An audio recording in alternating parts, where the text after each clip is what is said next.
नमस्कार दोस्तों, स्वागत है आपका स्टडी फॉर सिविल सर्विसेज में। यदि स्टडी फॉर सिविल सर्विसेज के छात्र हैं तो ये वाला टेलीग्राम जरूर ज्वाइन करके रखिए। यूट्यूब चैनल में हमारे साथ है तो भी ये वाला टेलीग्राम ज्वाइन करना बहुत ज्यादा जरूरी है। सारे नोटिफिकेशन, सारे अपडेट, सारे मोस्ट इंपोर्टेंट पिक्स, सारा रिवीजन, सब कुछ यहाँ पे बताया जाता है। दोस्तों, भारतीय राष्ट्रीय आंदोलन का ये क्रम लगातार चल रहा था और पीछे हमने देखा कि पूरे विश्व स्तर पर क्रांतिकारी गतिविधियां सक्रिय हो जाती हैं और प्रथम विश्व युद्ध और द्वितीय विश्व युद्ध की जो घटनाएं हैं वो भी भारत के राष्ट्रवाद पर या भारत की जो तत्कालीन स्थिति थी उस पर असर डालती हैं।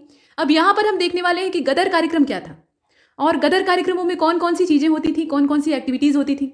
यहाँ देखिएगा, शुरुआत होती है यहाँ से। सरकारी अधिकारियों की हत्या कर दी जाती है। सरकारी अधिकारी जो भी थे उन्हें यहाँ पे मारने का प्रयास किया जाता है या मर्डर कर दिया जाता है। विदेशों में पदस्थापित जो भारतीय सेना थी उसके बीच में कार्य करना और क्रांतिकारी गतिविधियों के लिए धन इकट्ठा करना, ये इनका उद्देश्य होता था। इसमें ये काम करते थे। उसके बाद क्रांतिकारी साहित्य का ये प्रकाशन करवाते थे। साहित्य भी लोगों को प्रेरणा देने का या समाज को दिशा देने का काम करता है। लोग, आप पढ़ते हैं ना निबंध का एक शीर्षक कि साहित्य जो है वो समाज का दर्पण है, तो ऐसी स्थिति में समाज को दिशा देने का काम ये साहित्य का होता है, तो ये आवश्यक था। उसके अलावा यहाँ अगर आप देखें तो ब्रिटेन के जितने भी उपनिवेश थे, मतलब ब्रिटेन ऐसा नहीं था कि सिर्फ भारत को ही कॉलोनी बनाए हुए, तो इसके अलावा जितनी भी कॉलोनीज थी उसमें एक एक करके विद्रोह प्रारंभ करना ताकि ये एकदम से कमजोर हो जाएं।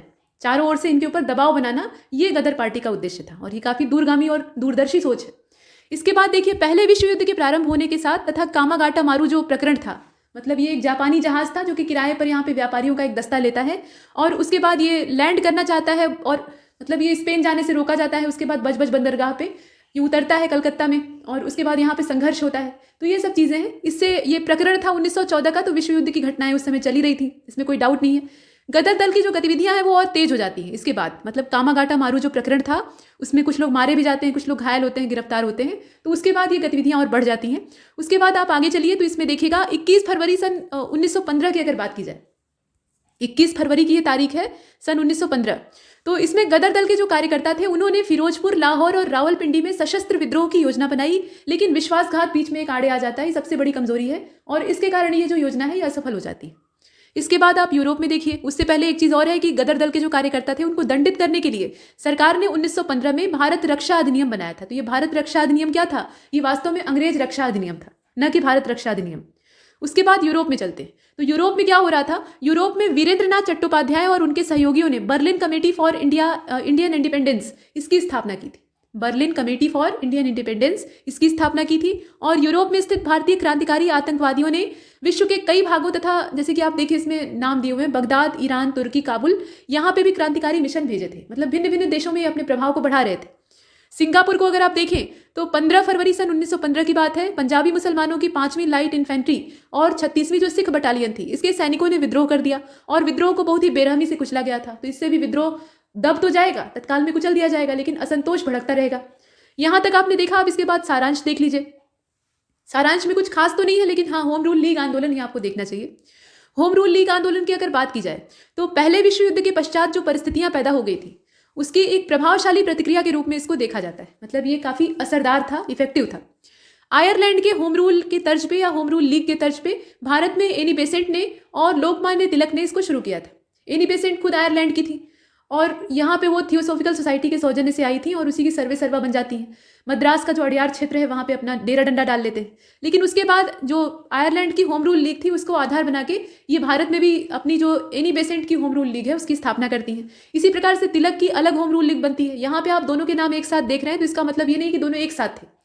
एनी बेसेंट की विचारधारा अलग थी और तिलक की विचारधारा गर्म वाली थी, तो ये अलग थी और ये दोनों एक दूसरे को समर्थन भी देते थे, लेकिन कहा करते थे कि हमारे विचार नहीं मेल खाते।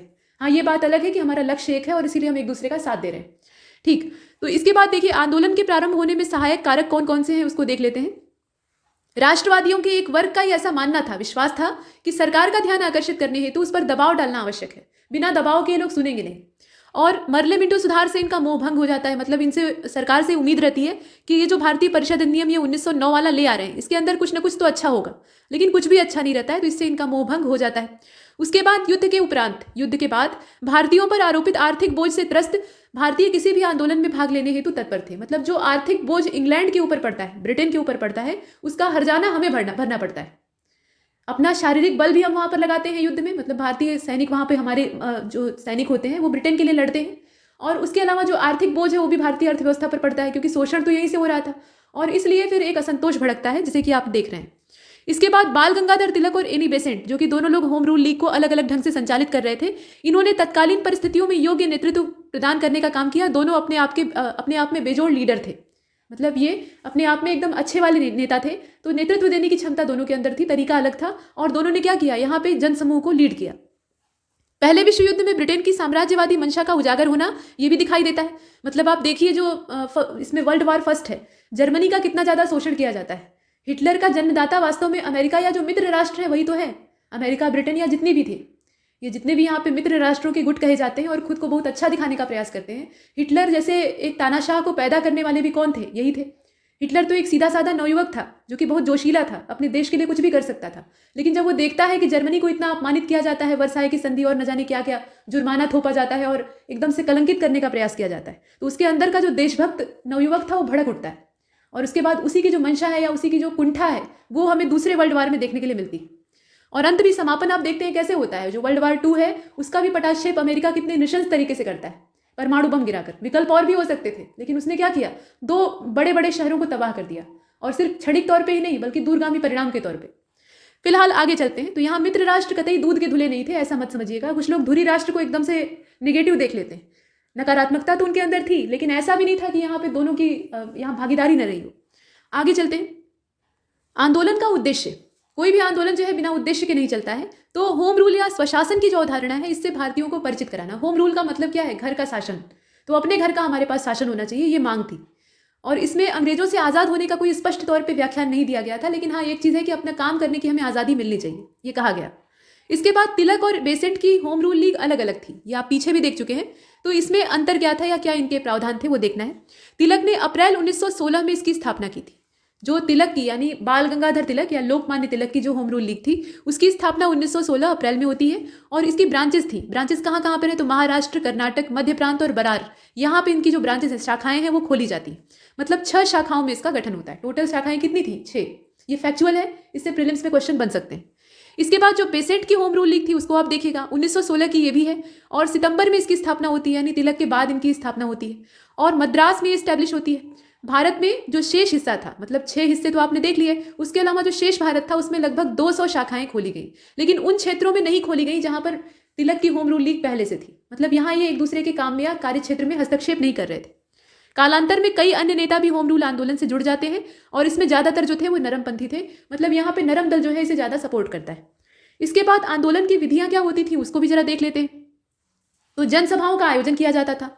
होम रूल लाने के लिए जो पुरजोर कोशिश होनी चाहिए वो सब यहाँ पर होती थी, और उसी को देखना शेष है। तो यहाँ अगर देखा जाए तो आंदोलन की जो विधियाँ हैं उसमें जनसभाओं का आयोजन किया जाता था। ये जो जनसभाएं हैं इन्हें यहाँ पर आयोजित किया जाता था। उसके अलावा परिचर्चा आयोजित करना ये भी इनका उद्देश्य होता था। परिचर्चा आयोजित करके ये मंथन करते थे कि अब क्या करना चाहिए या किस तरह का कदम उठाना चाहिए। पुस्तकालय और अध्ययन कक्षों की स्थापना की जाती थी, जहाँ पे पुस्तकें, साहित्य वगैरह उपलब्ध कराया जाता था, ताकि जन जागरूकता फैले, लोग अपनी संस्कृति सभ्यता को जाने, और उसके बाद ये भी जाने कि पूरी दुनिया देश में क्या हो रहा है। किताबें बहुत कुछ बताती हैं, तो वो सब कुछ। उसके अलावा सम्मेलनों का आयोजन किया गया, विद्यार्थियों की कक्षाएं आयोजित करना, ये समाचार पत्र निकालना, पैम्पलेट्स प्रकाशित करना, जो पोस्टर कार्ड हैं, नुक्कड़ नाटक हैं, इनके माध्यम से जागरूकता फैलाना, ये सब काम इनके होते थे।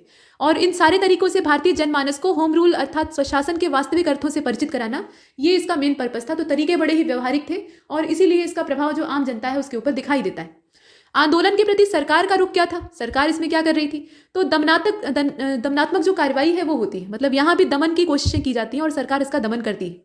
राजनीतिक सभाएं जो हो रही थी होम रूल के सौजन्य से, उस पर प्रतिबंध लग जाता है, उसको बैन कर दिया जाता है। और तिलक और एनी बेसेंट पर मुकदमा चलता है, मतलब राजद्रोह का मुकदमा चलता है, राजनीतिक गिरफ्तारियां होती हैं। लेकिन इससे कोई फर्क नहीं पड़ने वाला था। आज के समय का नहीं था कि थाने में चले आए तो इज्जत उतर गई, ऐसा कुछ नहीं। पहले के समय में गिरफ्तारी देना ये गर्व की बात होती थी। मतलब ये राष्ट्रवाद या जो अपनी देशभक्ति है उसका परिचय होता था। इसके बाद आगे चलते हैं। इस होम रूल आंदोलन ने क्या कमाया, मतलब क्या इसका मुनाफा हुआ, वो देखना है। भारतीयों में चेतना का प्रसार होता है, इसमें कोई डाउट नहीं है। इतना ज़्यादा ये कोशिश किया था तो उसका ये परिणाम निकलता है कि भारतीयों में जो चैतन्यता है वो जागृत होती है। देश और शहरों के बीच में जो सांगठनिक संपर्क है उसकी स्थापना होती है। पूरा देश और शहर, मतलब देश के जो शहर थे, कस्बे थे, वो आपस में जुड़ते हैं, इंटरलिंक होते हैं। जुझारू राष्ट्रवादियों की एक नई खेप निर्माण होता है। मतलब एक नई जो पीढ़ी है जो कि जुझारू थी, जूझ सकती थी, कुछ भी कर सकती थी आज़ादी की कीमत के लिए, तो उसका निर्माण यहाँ पर होता है, या वो एक बार फिर से एकजुट होती है। पहले से ही लोग थे लेकिन यहाँ पर इकट्ठे हो जाते हैं। उग्रवादियों और नरमपंथियों के मध्य पुनर्एकीकरण को प्रोत्साहन मिलता है, तभी तो एकीकरण होता है, मतलब वापस नरम दल और गरम दल यहाँ पे एक होते हैं। इसके बाद परिणाम स्वरूप आप देखेंगे कि 1916 का जो लखनऊ अधिवेशन होता है, पूना से ये लोग अलग हुए थे, ये आपने पीछे देखा है, और जो लखनऊ अधिवेशन था वहां पे कांग्रेस के ये जो दोनों दल थे ये एकता के मार्ग पर चल पड़ते हैं, यानी फिर एक साथ आ जाते हैं। इन्हें ये महसूस हो जाता है इतने लंबे समय में, मतलब लगभग 10 साल का समय था, तो ये पूरा एक दशक का जो टाइम था इसमें ये रियलाइज कर लेते हैं कि हम अलग अलग कुछ नहीं कर सकते, हमें अगर कुछ करना है, कुछ बड़ा करना है तो आपस में जुड़ना होगा, यानी एक दूसरे को सहयोग देना होगा। आगे चलते हैं। इसके बाद आंदोलन की उपलब्धियों के आगे आप देखिए कांग्रेस का लखनऊ अधिवेशन, चूंकि वहां पे हमने चर्चा कर ली है तो उसका उल्लेख आवश्यक है कि इसमें क्या क्या चीजें होती। तो यहां अगर देखा जाए तो उग्रवादी पुनः कांग्रेस में सम्मिलित हो जाते हैं। उग्रवादी जो दस्ता था वो एक बार फिर से कांग्रेस का अंग बन जाता है। कांग्रेस और मुस्लिम लीग के मध्य में लखनऊ समझौता होता है। लखनऊ समझौता जो है ये कांग्रेस और जो मुस्लिम लीग है उसके बीच में होता है। उसके बाद देखिए अब ये इसका मतलब क्या है कि मुस्लिम लीग भी यहाँ पे कांग्रेस के साथ आ गई। अब आप देखेंगे कि 1916 का जो दौर है इसके बाद से मुस्लिम लीग जो है वो लगातार, या मुसलमान समुदाय जो था वो लगातार कांग्रेस को और कांग्रेस की जो राष्ट्रवादी गतिविधियां थी उन्हें सपोर्ट कर रहा था। ये रास्ते एक बार फिर से अलग हो जाते हैं 1922 के बाद, यानी 1922 असहयोग की समाप्ति के बाद। तो फिलहाल इसे देखते हैं। कांग्रेस और मुस्लिम लीग के बीच में संयुक्त घोषणा पत्र जारी होता है। कांग्रेस तथा मुस्लिम लीग की पृथक गतिविधियां, जो पृथक प्रतिनिधित्व था उसकी मांगों को स्वीकार कर लिया गया, मतलब अलग अलग जो यहाँ पे लीडरशिप थी या रिप्रेजेंटेटिव की बात थी उसको एक्सेप्ट कर लिया जाता है। और इसके भारतीय स्वतंत्रता आंदोलन में दूरगामी परिणाम सिद्ध होते हैं, मतलब ये एकीकरण रंग लाता है। कुल मिलाकर ये बड़ा ही सुकून वाला मौसम रहता है, मतलब जो तनावपूर्ण स्थितियां थी यहाँ पर आकर लगता है कि कुछ राहतकारी परिणाम दिखाई दे सकते हैं, अच्छा महसूस होता है। इसके बाद अब माउंटेग्यू घोषणा जो है इसको देखिएगा, ये आप देख रहे हैं माउंटेग्यू की घोषणा का महत्व क्या है वो दिया हुआ है। तो भारतीयों के लिए स्वशासन की प्राप्ति एक कार्यकारी नीति बन गई। करकारी लिखा हुआ है, असल में ये कार्यकारी होगा, तो एक कार्यकारी नीति बन गई, ऐसा हमने देखा। उसके बाद आगे चलते हैं तो इसमें अगर आप देखें तो अब शुरू होता है जन राष्ट्रवाद के युग का शुभारंभ, और ये 1919 से लेकर 1939 तक चलता है, जब तक कि जो दूसरा विश्व युद्ध है वो छिड़ नहीं जाता। उसके बाद तो आंदोलन एकदम से उग्र हो जाता है। अब यहाँ पर कुछ वक्तव्य हैं, कथन है, जिन्हें कि हम पहले देखेंगे। तो वक्तव्य में अगर आप देखें तो इसमें पहला है, जब मंत्रिमंडल ने उत्तरदायी सरकार या शासन का उल्लेख किया तो संभवतः वे 500 साल पुराने समय के बारे में चिंतन कर रहे थे। लॉर्ड कर्जन का ये कथन है, बंगाल विभाजन का सौजन्यकर्ता या सूत्रधार। और मंत्रिमंडल जो थी उसने जब उत्तरदायी शासन का उल्लेख किया तो वो 500 साल पीछे की जो सभ्यता है उसके बारे में सोच रहे थे, यानी लेटेस्ट जो टेक्नोलॉजी थी उसके आधार पर विचार नहीं कर रहे थे। 1919 का जो अधिनियम था, यानी माउंटेग्यू चेम्सफोर्ड सुधार या भारत सरकार अधिनियम 1919, इसमें भारतीयों के लिए बेड़ियों का एक नया जाल तैयार किया गया था। ये नेताजी सुभाष चंद्र बोस का कथन है। इसके बाद आप देखेंगे कि जो यहाँ पे मॉनफोर्ड सुधार है ये भविष्य में भी भारत के आर्थिक शोषण तथा उसके परतंत्र बनाए रखने की प्रक्रिया का ही अंग था। ये महात्मा गांधी का वक्तव्य है। और मैं विकास मंत्री था, ये देखिए किसका कथन है, मैं विकास मंत्री था किंतु मेरे अधीन वन विभाग नहीं था। मैं सिंचाई मंत्री था किंतु मेरे अधीन सिंचाई विभाग नहीं था। अब इसका मतलब क्या है, ये द्वैध शासन के जो दोष थे उसके संबंध में दिया हुआ व्यंग वाला वक्तव्य है, मतलब इसमें व्यंग कसा गया है। और ये कथन किसका है, ये मद्रास के मंत्री का है जो कि थे केवी रेड्डी। मतलब मेरे हाथ में कुछ है ही नहीं, कहने के लिए सब कुछ है और वास्तव में कुछ नहीं। इसके बाद आगे चले तो नीचे आपको टॉलस्टॉय फार्म दिखाई दे रहा होगा, ये देख लीजिए। देखिए इसमें देखा जाए टॉलस्टॉय फार्म के बारे में तो गांधी जी के नेतृत्व में चल रहा आंदोलन धीरे धीरे संकटग्रस्त होने लगता है। मतलब गांधी जी का जो नेतृत्व है वो चंपारण से काफी उभरा हुआ दिखाई देता है, लेकिन उसके बाद धीरे धीरे करके उसमें कमी आने लगती है। तो यहाँ अगर देखा जाए चंपारण से पहले की बात की जा रही है, यहाँ चंपारण के बाद वाला तो दूसरा दौर है, वहां पे दूसरी चीजों को हम देखेंगे। ये चंपारण से पहले का है। तो जो आंदोलनकारी थे उनकी सक्रियता धीरे धीरे कम होने लगती है। सरकार का अड़ियल रुख जो है ये बरकरार रहता है। और 1909 में गांधी जी तथा अंग्रेज अधिकारियों के मध्य में वार्ता का कोई खास परिणाम नहीं निकलता है। कहने का मतलब यह है कि गांधी जी जो अपना प्रयास विदेश में कर रहे थे, ऐसा तो था नहीं कि गांधी जी एकदम से यहाँ पे निष्क्रिय होकर बैठे हुए थे। मतलब 1917 या 16 का जो समय था उससे पहले ही विदेश में यानी दक्षिण अफ्रीका में अपने काम कर रहे थे। वहाँ तरह तरह के जो आश्रम है, फीनिक्स आश्रम है, इस प्रकार की चीज़ों की स्थापना हो रही थी। तो यहाँ अगर आप देखें तो 1909 में गांधी जी के साथ अंग्रेज अधिकारियों की बातचीत होती है और उसका कोई रिजल्ट नहीं आता, कोई परिणाम नहीं दिखाई देता। और अभी भी आंदोलन को जारी करना या जारी रखना आवश्यक था, क्योंकि ये सफल होगा तो थोड़ा दूरगामी जो तरीका है उसको अपनाना पड़ेगा। लेकिन आंदोलन से संबद्ध जो भारतीय थे उनके सामने आर्थिक समस्या खड़ी हो गई। मतलब यहाँ पे सबसे बड़ा जो संकट था वो पैसे का था। किसी भी आंदोलन को चलाने के लिए पैसे की आवश्यकता होती है और यहाँ पर संकट पैसे का था। और उसके बाद अगर आप देखें तो इसी सब परिस्थितियों को मद्देनजर रखते हुए गांधी जी ने 1910 में टॉलस्टॉय फार्म की स्थापना की। इस डेट को याद रखिएगा। और इस फार्म में गांधी जी ने एक जर्मन शिल्पकार मित्र कॉलिन बाक की मदद ली और उनकी मदद से सत्याग्रहियों के परिवार के पुनर्वास की व्यवस्था को हल किया, मतलब पुनर्वास की जो समस्या है उसको हल किया और उनके भरण पोषण की व्यवस्था की। भारत से भी यहाँ पर काफ़ी पैसा जो है वो भेजा गया था। तो ये जो वक्तव्य आप देख रहे हैं और ये जो पूरी परिभाषा ये हूबहू स्पेक्ट्रम की है, राजीव अहिर की स्पेक्ट्रम अगर आप पढ़ेंगे तो उसमें टर्नस्टाई फार्म के बारे में बिल्कुल ऐसे ही दिया हुआ है। तो ये महत्वपूर्ण है, इंपॉर्टेंट चीज़ है। इसके बाद अब कांग्रेस का दृष्टिकोण क्या था? तो भारतीय राष्ट्रीय कांग्रेस ने अपनी एक गैर सरकारी समिति को गठित किया जिसमें कि मोतीलाल नेहरू, चितरंजन दास, देशबंधु चितरंजन दास, इसके अलावा अब्बास तैयब जी, M.R. जयकर और गांधी को शामिल किया गया। ये एक ऐसी समिति थी गैर सरकारी।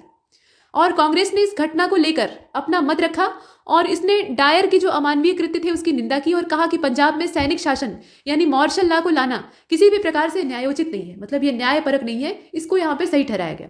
इसके बाद नीचे कुछ और सारांश दे रखा है। तो सारांश में बहुत सारी चीजें हम देख रहे हैं। राष्ट्रवाद के पुनर्जीवित होने का कारण दिया है। राष्ट्रवाद एक बार फिर से उठकर खड़ा हो जाता है। रीजन क्या है? तो युद्ध के बाद आर्थिक कठिनाइयां पैदा होती हैं। जो पहला विश्व युद्ध है वो खत्म होता है तो उसके बाद पूरा विश्व ही खस्ता हाल हो जाता है। मतलब सारे जितने भी देश थे उन्होंने अपने सारे संसाधन, जितने भी पैसा रुपया था वो हथियारों की खरीदी में या युद्ध को संभालने में खर्च कर दिए थे और उसके बाद धन का एक बड़ा अभाव और भुखमरी देखने के लिए मिलती। तो यहाँ अगर आप देखें तो युद्ध के बाद जो आर्थिक कठिनाइयां पैदा हुई थी उसके चलते ऐसा होता है। विश्वव्यापी साम्राज्यवाद से राष्ट्रवादियों का मोह भंग हो जाता है। वो तो गनीमत थी कि उस समय हमारी जो इकोनॉमी थी वो ओपन नहीं थी, भले ही ब्रिटेन का उपनिवेश थी, लेकिन उसके बावजूद ज्यादातर लोग सेल्फ डिपेंडेंट थे, यानी किसान क्वालिटी के लोग थे। अगर वैश्विक अर्थव्यवस्था आज के समय की तरह से रहती और उस समय होता पहला विश्व युद्ध या दूसरा विश्व युद्ध तो तुरंत रातों रात दिवालिया हो जाते लोग, लेकिन यहाँ पे ये गनीमत थी। फिलहाल रूसी क्रांति का प्रभाव पड़ता है। ये दौर रूसी क्रांति का है। रशियन रिवॉल्यूशन इस समय काफी उग्र रहती है तो उसका भी असर पड़ता है। अब इसके बाद चलते हैं 1919 में माउंटेग्यू चेम्सफोर्ड सुधार यानी भारत सरकार अधिनियम 1919, उसके बारे में कुछ वक्तव्य हैं, कुछ स्टेटमेंट है, उसको देख लेते हैं। इसके अंदर प्रावधान कौन कौन से? तो प्रावधानों की अगर आप चर्चा करें तो प्रांतों में द्वैध शासन, ये पहला। प्रांतों में द्वैध शासन, ये जो यहाँ प्रावधान है ये 1919 के अधिनियम का ही है।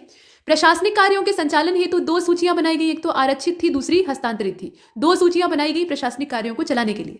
आरक्षित सूची के अधीन, यहां ध्यान दीजिएगा, आरक्षित सूची के अधीन सभी विषयों का संचालन कार्यकारिणी परिषद की सहायता से गवर्नर के द्वारा, हस्तांतरित सूची के अधीन सभी विषयों का संचालन व्यवस्थापिका सभा के मंत्रियों के द्वारा किया जाता था। कहने का मतलब यह है कि जो रिजर्व लिस्ट होती थी यानी आरक्षित सूची होती थी, उसके जितने भी विषय होते थे उसका संचालन करने का उत्तरदायित्व किसका होता था? ये गवर्नर का होता था और उसका सहयोग करने के लिए कार्यकारिणी परिषद होती थी। जबकि जो हस्तांतरित सूची होती थी उसमें जितने भी विषय होते थे उसको व्यवस्थापिका सभा के जो मंत्री होते थे वो हैंडल करते थे।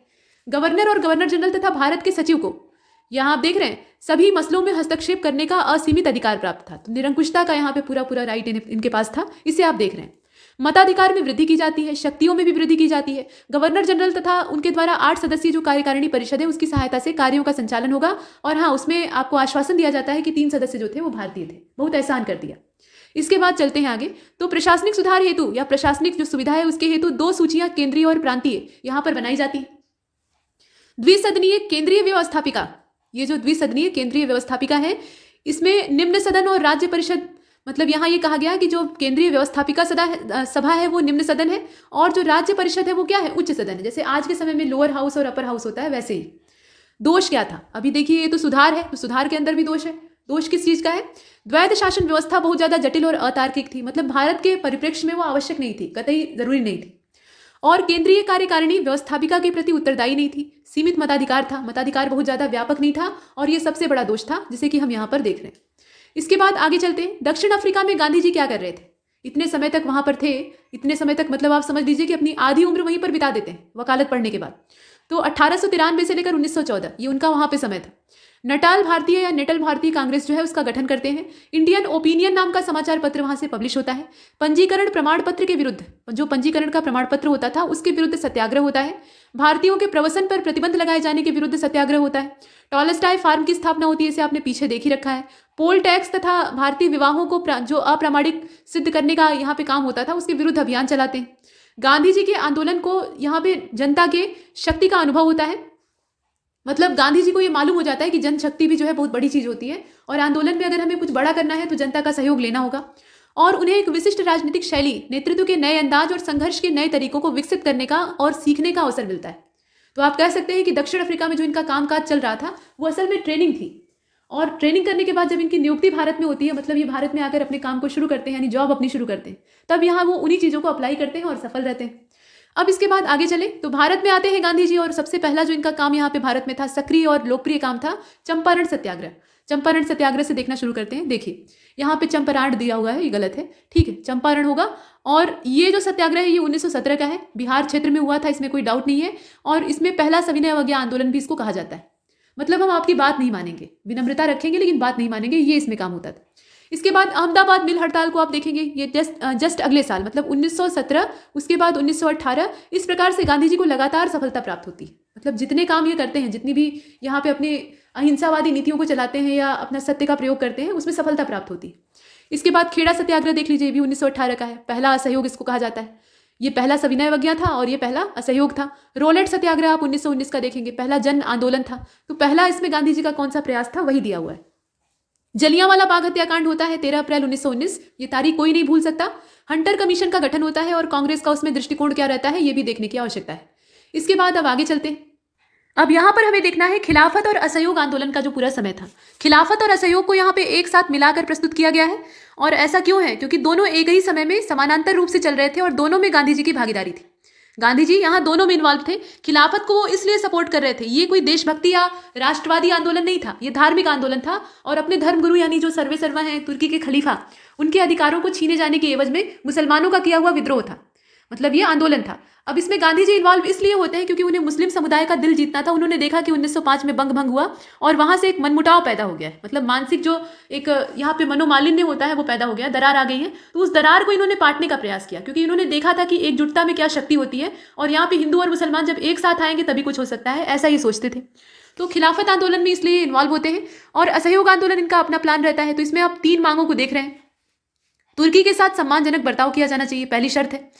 सरकार पंजाब में हुई जातियों के लिए निराकरण करे, मतलब उसका समाधान निकाले, और स्वराज्य की स्थापना। ये 3 उद्देश्य लेकर ये जो यहाँ पे दोनों आंदोलन आप देख रहे हैं ये चलते हैं।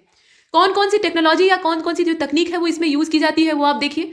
तो सरकारी जो शिक्षण संस्थान थे, सरकारी जो शिक्षण संस्थाएं थी, सरकारी न्यायालय थे, इसके अलावा नगर पालिकाएं थी, सरकारी सेवाएं थी, शराब, विदेशी कपड़े, इन सब का बहिष्कार कर दिया गया। जैसे पीछे आपने देखा ना कि गरम दल जो था वो बहिष्कार की नीतियों का पालन करता था, तो वैसे ही यहाँ पर बहिष्कार कर दिया गया।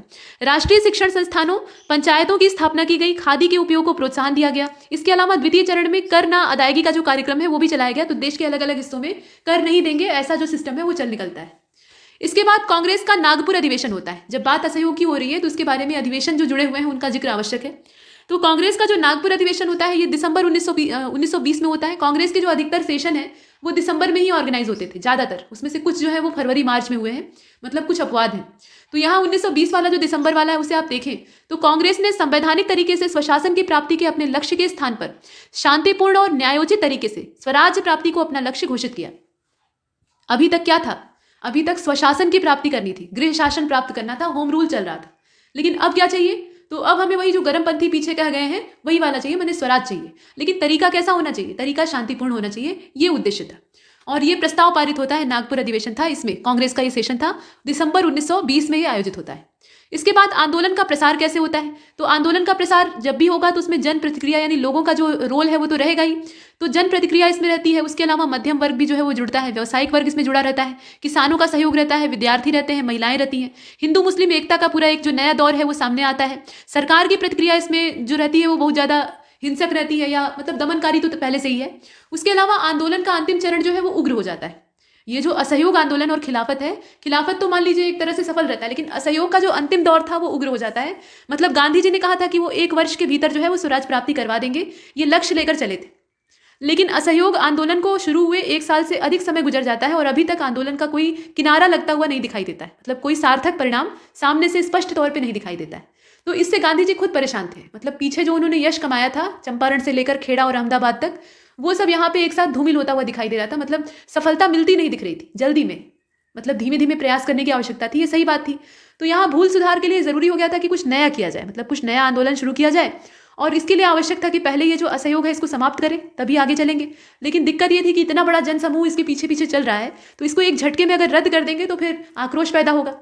अंत में एक यहाँ पे अवसर प्राप्त होता है चौरी चौरा के रूप में। तो 4 फरवरी 1922 को जो भीड़ यहाँ थाने में आग लगा देती है, उसमें गांधी जी कह देते हैं कि अहिंसावादी आंदोलन था और आप लोगों ने हिंसा की, इसलिए मैं इसे यहीं पर खत्म कर रहा हूँ। ये पूरा सिस्टम है। तो आंदोलन का अंतिम चरण कुछ ऐसा था। कुल मिलाकर असहयोग जो है वो तत्कालिक तौर पर एकदम से बेकार जाता है, लेकिन इसका जो दूरगामी परिणाम है वो हमें दिखाई देता है। यहाँ चौरी चौरा कांड आप देख रहे हैं। तो चौरी चौरा कांड की जो डेट है उसको सुधार लीजिएगा, ये 4 फरवरी 1922 है। यहाँ पे एग्जैक्ट डेट जो है वो 4 फरवरी है। बहुत सी किताबों में यहाँ तक कि स्पेक्ट्रम में भी 5 ही लिखा हुआ है, लेकिन आपको याद रखना है कि जो पीआईबी का वक्तव्य है, मतलब गवर्नमेंट ऑफ इंडिया का बयान है, उसमें चौरी चौरा कांड की जो डेट है वो 4 फरवरी डिक्लेयर की गई। तो सरकार यहाँ झूठ नहीं बोल सकती, इसलिए सरकार को मानना चाहिए। इसके बाद क्रुद्ध भीड़ द्वारा जो हिंसक घटनाएं की जाती हैं और परिणाम ये होता है कि फिर गांधी जी वहाँ पे अपना आंदोलन वापस ले लेते हैं। ये चौरी चौरा है कहाँ पे? तो ये उत्तर प्रदेश का जो गोरखपुर जिला है वहाँ पे एक स्थान है।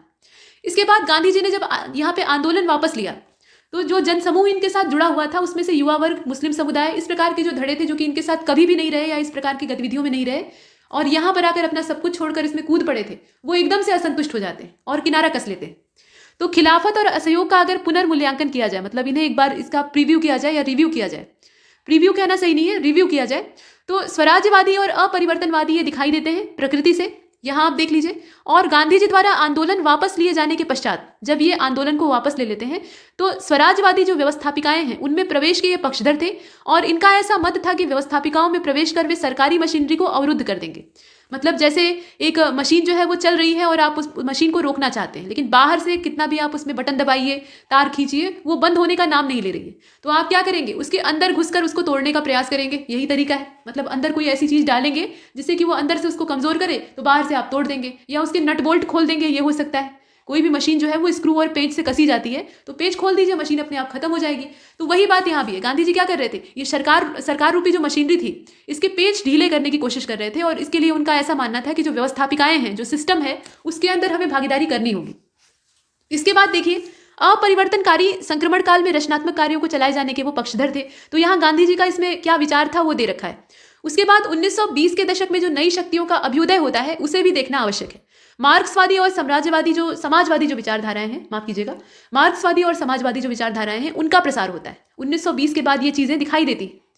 यहाँ आप देख रहे हैं। और भारतीय युवा वर्ग जो है वो काफी ज्यादा सक्रिय हो जाता है। सक्रिय तो पहले भी था, लेकिन अभी जाकर उनकी जो भागीदारी है वो सामने मंच पर दिखाई देती है। और मजदूर संघों का विकास होता है। यहाँ पे मजदूर भी अपने अधिकारों को लेकर सचेत होते हैं समय बीतने के साथ। कृषकों के प्रदर्शन शुरू हो जाते हैं। किसान भी अपने अधिकारों को लेकर जागरूक हो जाते हैं और उन्हें यह महसूस हो जाता है कि अगर हम आंदोलन का रास्ता पकड़ेंगे तो सरकार कुछ न कुछ तो मानेगी। उसके बाद जातीय आंदोलन चलते हैं। क्रांतिकारी आतंकवाद का जो समाजवाद की ओर झुकाव है वो हमें दिखाई देता है। ठीक है, ये चीजें हमें दिखाई देती हैं। उसके बाद हिंदुस्तान रिपब्लिकन एसोसिएशन और हिंदुस्तान सोशलिस्ट रिपब्लिकन एसोसिएशन की जो गतिविधियां हैं उसको देखना आवश्यक है। मतलब हम बात कर रहे हैं यहाँ पे HRA की, यानी हिंदुस्तान रिपब्लिकन एसोसिएशन, और दूसरी वाली जो इसी की उपसंस्था थी, मतलब बाद में इसका स्वरूप बदल जाता है तो HSRA बन जाती है, हिंदुस्तान सोशलिस्ट रिपब्लिकन एसोसिएशन। इन दोनों की चर्चा कर लेते हैं। तो आइए शुरू करते हैं। देखिए, हिंदुस्तान रिपब्लिकन एसोसिएशन, इसकी स्थापना होती है 1924 में, मतलब पहले ही हो चुकी थी, ये तो सामने आता है 1924 में। उसके बाद काकोरी डकैती कांड होता है, ये 1925 का है। उसके बाद जब 1925 में ये काकोरी कांड हो जाता है तो इसके बाद सरकार बहुत ही दमनकारी नीतियां यहाँ पे अपनाती है, जैसा कि वो हर आंदोलन के साथ कर रही थी। और जितने भी इसके बड़े बड़े लीडर थे, मतलब हिंदुस्तान रिपब्लिकन एसोसिएशन में जितने भी बड़े बड़े नेता थे, उनको गिरफ्तार करके या तो जेल में बंद कर दिया जाता है और नहीं तो फांसी पर चढ़ा दिया जाता है, जिसमें कि आप अशफाक उल्ला खां, रोशन लाहिड़ी, इस प्रकार के लोगों को देखते हैं, राम प्रसाद बिस्मिल। तो ये लोग क्या होते हैं? शहीद हो जाते हैं। अब इसके बाद यहाँ पर देखा जाए तो चंद्रशेखर आजाद, जो कि एकमात्र यहाँ पे पंडित जी अकेले रहते हैं, वो एकदम से अलग थलग पड़ जाते हैं। मतलब वो चाहते हैं कि क्रांति की मशाल को आगे ले जाएं, लेकिन उन्हें भी समूह की आवश्यकता थी, किसी ऐसे सहयोगी की आवश्यकता थी जो कि उन्हीं के बराबर का हो और उन्हीं की तरह से उत्साही हो, मतलब उसके अंदर भी उतना ही जुनून हो और वो इन्हें सपोर्ट करे ताकि इस पार्टी को और आगे ले जाएं और जो आज़ादी की मशाल है वो बुझे ना। तो इसके लिए चंद्रशेखर आजाद भगत सिंह से कॉन्टैक्ट करते हैं। ये भगत सिंह से संपर्क करते हैं, जो कि उस समय पंजाब के क्षेत्र में अपना रंग दिखा रहे थे, और भगत सिंह तत्काल ही यहाँ पे सहयोग के लिए हाँ बोल देते हैं। और भगत सिंह समाजवादी विचारधारा से प्रेरित होते हैं, सोशलिस्ट होते हैं, और इसीलिए यहाँ पर HRA के साथ एक नया शब्द जुड़ जाता है जो कि है HSRA, यानी हिंदुस्तान सोशलिस्ट रिपब्लिकन एसोसिएशन। ये समाजवादी जो विचारधारा है ये भगत सिंह की दी हुई है और इसीलिए मूल रूप से HSRA का जो संस्थापक है वो भगत सिंह को माना जाता है। ठीक है, और यहाँ पे अगर फाउंडिंग मेंबर्स का नाम पूछेगा तो चंद्रशेखर आजाद और भगत सिंह दोनों के नाम आएंगे। इसके बाद क्या होता है? पुनर्संगठन आपने देख ही लिया, 1928 में हो जाता है, मतलब HSRA के रूप में। उसके बाद सैंडर्स की हत्या होती है। अब ये जो संगठन है ये बहुत तेजी से काम करने लगता है। भगत सिंह और चंद्रशेखर आजाद जैसे जो उत्साही नवयुवक हैं वो इसके साथ जुड़े रहते हैं। तो सैंडर्स की हत्या कर दी जाती है 1928 में, यहाँ आप देख लीजिए। उसके बाद केंद्रीय विधानसभा में बम विस्फोट होता है। भगत सिंह जो है वो एकदम से यहाँ पे शेर दिल की तरह से जाते हैं और बम ब्लास्ट ऐसे स्थान पे करते हैं जहाँ खाली कुर्सियाँ होती हैं। मतलब सिर्फ धमाका करना इनका उद्देश्य था, धमाका करके बहरों को सुनाना, क्योंकि बहरे जो है उन्हें सुनने के लिए धमाके की आवश्यकता होती है। ये वक्तव्य था भगत सिंह का। और उसके बाद ये पर्चे फेंकते हैं, इंकलाब जिंदाबाद के नारे लगाते हैं और गिरफ्तारी देते हैं, भागते नहीं हैं। धुएं का और भगदड़ का फायदा उठाकर ये भाग सकते थे, लेकिन यहाँ पर ये और इनके जो सहयोगी थे वो वहीं खड़े रहते हैं और वहाँ पे नारे लगाते हुए गिरफ्तारी देते हैं। और इसके बाद इनके ऊपर एक औपचारिक मुकदमा चलता है। मुकदमा जो है वो नाम मात्र का होता है, सिर्फ दिखावा। अंत में इनके लिए फांसी की सजा जो है वो मुकर्रर की जाती है। यहाँ तक हमने देखा वायसराय की ट्रेन को जलाने का प्रयास किया गया, ये 1929 का है। पुलिस मुठभेड़ में चंद्रशेखर आजाद की मृत्यु होती है 1931 में। चंद्रशेखर आजाद ये गए थे आनंद भवन वाला जो क्षेत्र था, वहां पे नेहरू जी से मुलाकात करने के लिए। गांधी जी और नेहरू जी से सहयोग प्राप्त करना इनका उद्देश्य था। और इलाहाबाद में ये है, इस बात की सूचना पता नहीं कैसे अंग्रेजों को लग जाती है और अंग्रेज जो है अपने जैसे कुत्ते सूंघते हुए पहुंच जाते हैं, वैसे ये सूंघते हुए यहाँ तक पहुंच जाते हैं। अंत में जब चंद्रशेखर आजाद ये अल्फ्रेड पार्क में बैठकर विश्राम कर रहे थे, मतलब आगे की रणनीति पर विचार कर रहे थे, और बहुत ज्यादा इनके पास हथियार या गोला बारूद तो था नहीं, ये शांतिपूर्ण बातचीत करने के उद्देश्य से आए थे, लड़ने के लिए तो आए नहीं थे। और ऐसी स्थिति में चारों ओर से अंग्रेज सरकार इन्हें बिना चेतावनी के घेर लेती है। जब चारों ओर से पार्क को घेर लेते हैं, तब उसके बाद ये चेतावनी जारी करते हैं कि या तो हमारे हाथ में समर्पण कर दो, मतलब हथियार डाल के हमारे अधीन आ जाओ, हथकड़ियां पहन लो, और नहीं तो फिर झेलो गोलियां। तो यहाँ पे आजाद समर्पण करने वाले व्यक्ति तो थे नहीं, आप जानते ही हैं। इसमें बेहिसाब गोलाबारी होती है और आप जानते हैं कि इनकी पिस्तौल में जब आखिरी गोली शेष रहती है तो ये खुद को शूट करना ज़्यादा सही समझते हैं, क्योंकि ये जानते हैं कि अगर इस गोली का इस्तेमाल हम किसी अंग्रेज पर करेंगे तो वो मारा जाएगा, लेकिन बाकी हमको गिरफ्तार करके अपमानित करेंगे या हमारे स्वाभिमान को ठेस पहुंचाएंगे। तो वो अपने सेल्फ रिस्पेक्ट और अपनी मातृभूमि के गौरव की रक्षा के लिए खुद को यहाँ मार देना उचित समझते हैं। तो कनपट्टी में सटाते हैं और शूट कर देते हैं और अमर हो जाते हैं भारतीय इतिहास में। इसको आत्महत्या नहीं कहते हैं, आत्म बलिदान कहते हैं। ठीक, इसके बाद आगे चलते हैं। अल्फ्रेड पार्क का नाम अभी आज़ाद पार्क है। तो वीर ऐसा ही होना चाहिए। और चंद्रशेखर आजाद की जो भस्म थी, मतलब इनके शरीर का जब शवदाह किया गया, तो जो इनकी भस्म थी, कहा जाता है कि लोग जंतर में बांध के पहनते थे, मतलब इतनी ज्यादा इनकी लोकप्रियता थी। इन्हें भगवान सरीखा पूजा जाता था। इसके बाद आगे चले तो भगत सिंह और राजगुरु और सुखदेव जो थे बेहिसाब बेजोड़ क्रांतिकारी, इन्हें फांसी दे दी जाती है 1931 में। और यहाँ एक बार फिर से अंगुलियां गांधी जी के ऊपर उठती हैं, क्योंकि गांधी इरविन समझौते का भी यही समय है। वायसराय लॉर्ड इरविन और गांधी जी के बीच में समझौता हुआ था और चाहते गांधी जी तो यहाँ पे जिक्र कर सकते थे भगत सिंह, राजगुरु और सुखदेव का, कि इनकी फांसी की सजा को माफ किया जाए। और सरकार के ऊपर उस समय इतना ज्यादा दबाव था, सविनय अवज्ञा का इतना दबाव था कि सरकार मान भी लेती, ऐसा लोग कहते हैं। अब क्या हुआ होता है ये कोई नहीं जानता है, भविष्य या उस समय की स्थितियां। लेकिन गांधी जी ने एक बार भी इनकी, मतलब ये जो शहीद यहाँ पे हो गए भगत सिंह, राजगुरु और सुखदेव, इनकी रिहाई या कम से कम इनकी फांसी की सजा को माफ करवाने की मांग नहीं की। ये अंगुलियां गांधी जी के ऊपर उठती हैं कि क्यों नहीं ऐसा किया। फिलहाल आगे चलते हैं। क्रांति की पुनर्व्याख्या करते थे इसमें। तो जो क्रांति की पुनर्व्याख्या है उसमें अगर आप देखें तो पीछे की जितनी घटनाएं हैं उनको एक बार रिवाइज करने की आवश्यकता है। और बंगाल में क्रांतिकारी गतिविधियां होती हैं उसको हम लोग देख लेते हैं। तो बंगाल में जो क्रांतिकारी गतिविधियां होती हैं उसमें कलकत्ता के पुलिस कमिश्नर की हत्या का प्रयास किया जाता है, ये एक चीज है। 1924 की बात है। और सूर्यसेन की जो चटगांव आर्मरी रेड थी वो तो प्रसिद्ध है ही है, मतलब चटगांव डकैती, शस्त्रागार में डकैती डालते हैं और वहां के जितने संचार माध्यम होते हैं उनको क्षणिक तौर पर अवरुद्ध कर देते हैं, कब्जा कर लेते हैं पूरी तरह से। तो यहाँ तक हमने जो क्रांतिकारी गतिविधियां थी 1930-31 के आसपास तक उसको देखा है। अब इसके बाद यहाँ पे साइमन कमीशन और नेहरू रिपोर्ट को कंपेयर किया गया। दोनों के बीच में अंतर क्या था? दोनों समकालीन है, दोनों का उद्देश्य लगभग एक जैसा है। एक अंग्रेजों के द्वारा दी हुई है और एक हमारे भारतीय नेताओं के द्वारा। तो यहाँ पे दोनों को कंपेयर करके देख लेते हैं कि इनके बीच का फर्क क्या है। नेहरू रिपोर्ट ये आप जानते हैं कि मोतीलाल नेहरू के द्वारा दी गई थी 1924 के आसपास। यहाँ पर कहा गया, देखिए साइमन कमीशन के बारे में कहा जा रहा है कि भारत को औपनिवेशिक स्वराज्य देने की शीघ्र सिफारिश इसमें नहीं की गई थी। साइमन कमीशन ऐसा नहीं कर रहा था। उसके बाद नेहरू रिपोर्ट का क्या था? तो नेहरू रिपोर्ट जो है ये भारत को औपनिवेशिक स्वराज अतिशीघ्र देने की सिफारिश करती है। और साइमन कमीशन ये जॉन साइमन की अध्यक्षता में गठित हुआ 7 सदस्यीय आयोग था जो कि अपनी रिपोर्ट प्रस्तुत करता है। और इसमें जितने भी सदस्य थे वो सभी यूरोपीय या अंग्रेज थे, कोई भी भारतीय सदस्य नहीं था और मामला भारतीयों का था। तो ये इसके विरोध का सबसे बड़ा कारण था। उसके बाद केंद्र और प्रांतों में उत्तरदायी शासन की स्थापना का विरोध किया गया। और यहाँ पे नेहरू रिपोर्ट में अगर देखा जाए तो नेहरू रिपोर्ट जो थी ये केंद्र और प्रांतों में उत्तरदायी शासन की स्थापना पर सिफारिश करती थी, मतलब उसका अनुमोदन करती थी। इसके बाद गवर्नर जनरल के अधिकारों में कोई कमी नहीं की गई। गवर्नर जनरल को केवल संवैधानिक प्रमुख का स्तर दिया गया, मतलब यहाँ पे इसके जो राइट्स हैं वो बरकरार रखे जाते हैं। और यहाँ पे जो नेहरू रिपोर्ट है, देशज रिपोर्ट है, उसमें संवैधानिक प्रमुख का स्तर इसको दिया गया, लेकिन सीमित। उसके बाद सांप्रदायिक आधार पर चुनावी व्यवस्था को जारी रखने की सिफारिश ये साइमन कमीशन की जो रिपोर्ट है उसमें की गई थी। और यहाँ जो नेहरू रिपोर्ट है इसमें कहा गया कि सामूहिक प्रतिनिधित्व के आधार पर निर्वाचन की सिफारिश होनी चाहिए, मतलब निर्वाचन का जो आधार है वो कैसा होना चाहिए? सामूहिक प्रतिनिधित्व होना चाहिए। और उसके साथ साथ मुसलमानों के लिए कुछ सीटें आरक्षित करने का सुझाव दिया गया, मतलब पृथक निर्वाचन नहीं हो, हाँ कुछ सीटें हम आरक्षित कर सकते हैं, ये चीज है। इसके बाद 5वें नंबर का देखिएगा। 5वें नंबर का जो है उसमें कहा गया कि नागरिकों के लिए मौलिक अधिकारों का कोई उल्लेख जो है ये साइमन कमीशन की जो रिपोर्ट थी उसमें नहीं दिखाई देता है। जबकि यहाँ पे जो नेहरू रिपोर्ट है इसमें नागरिकों के मौलिक अधिकारों की सिफारिश की गई। और वयस्क मताधिकार पे जो 6वीं बात इसमें कही गई है, इसमें आप देख रहे हैं कि वयस्क मताधिकार के आधार पर प्रत्यक्ष चुनाव कराने की जो सिफारिश है वो नहीं की जाती। और वयस्क मताधिकार के आधार पर प्रत्यक्ष चुनाव कराने की जो सिफारिश है ये नेहरू रिपोर्ट करती है। तो नेहरू रिपोर्ट जो है यहाँ सुधारवादी बातें करती है, और साइमन कमीशन की जो रिपोर्ट थी, मतलब जॉन साइमन की जो रिपोर्ट थी, वो यहाँ पे अंग्रेजों के पक्ष में रहती है, मतलब उन्हीं को फेवर करती है। और करना भी था, वो जो जितने भी 7 मेंबर थे वो सभी अंग्रेज थे। तो ये किस पर्पज से बनाए गए थे, क्यों नहीं इसमें भारतीयों को शामिल किया गया था? वो इसलिए क्योंकि रिपोर्ट दे भी तो जो सरकार है उसके फेवर में दे, सरकार से विरुद्ध न दे। इसके बाद अब आगे चलते हैं। तो आगे अगर आप देखें तो इसमें एक पॉइंट बच गया है, उसको देख लेते हैं। भारत के लिए प्रतिरक्षा समिति, संघ लोक सेवा आयोग तथा उच्चतम न्यायालय इत्यादि की स्थापना का कोई उल्लेख ही नहीं था। ये साइमन कमीशन की बात हो रही है। और जो नेहरू रिपोर्ट है उसमें इन सब चीज़ों की सिफारिश की गई थी, मतलब उच्चतम न्यायालय होना चाहिए, प्रतिरक्षा समिति होनी चाहिए, इसके अलावा संघ लोक सेवा आयोग इत्यादि की स्थापना आदि होनी चाहिए, वो सब कहा गया। अब यहाँ पर दोनों का दिया हुआ है हेडिंग वाइज, तो इसको देख लेते हैं। देखिए, इसमें कहा गया कि कमीशन, साइमन कमीशन जो था, इसको वर्तमान सरकारी व्यवस्था, शिक्षा के प्रसार और प्रतिनिधि संस्थानों के अध्ययनोपरांत रिपोर्ट देनी थी। मतलब ये किस चीज पर रिसर्च कर रहा था या किस चीज का ये समीक्षा करके अपनी रिपोर्ट देने वाला था, वो क्षेत्र दिया हुआ है। सरकारी व्यवस्था की ये समीक्षा करता, शिक्षा के प्रचार प्रसार को देखता, प्रतिनिधि जो संस्थान है उनके बारे में अध्ययन करता, और इन सब की स्टडी करने के बाद ये अपनी एक रिपोर्ट तैयार करता और उसको सरकार के सामने पेश करता, और यह बताता कि भारत में उत्तरदायी सरकार की स्थापना कहाँ तक उचित है। कहने का मतलब ये कि ये लोग जो मांग रहे हैं अपना शासन, स्वराज दो, तो वो कहाँ तक न्यायोचित है, इस बात की समीक्षा करना या उसका एक तरह से निर्णय करना, ये साइमन कमीशन की जो रिपोर्ट थी उस पर आधारित था सरकार के हिसाब से। और भारत इसके लिए कहाँ तक तैयार है। मतलब अंग्रेज ये ऊपर से कहते थे, अंदर तो इनकी मंशा यहाँ राज करने की, शोषण करने की थी, बाहर से ये कहते थे कि तुम लोग इस लायक ही नहीं हो कि उठकर खड़े हो पाओ, अगर हम लोग छोड़कर चले जाएंगे तो तुम लोग किसी दूसरे के गुलाम हो जाओगे, मतलब तुम अपना शासन स्थापित करने की मजबूत स्थिति में नहीं हो। तो यहाँ पे जो साइमन कमीशन रिपोर्ट है ये इस बात की समीक्षा करती कि भारत क्या वास्तव में इसके लिए तैयार है, मतलब भारत आजाद होने लायक है भी या नहीं, ये पता लगाना इनका काम था। और भारतीयों को कोई प्रतिनिधित्व न दिए जाने के कारण भारतीयों ने इसका बहिष्कार कर दिया। मतलब 7 सदस्य थे, 7 जो है अंग्रेज थे। इसके बाद अब नेहरू रिपोर्ट को देखिएगा।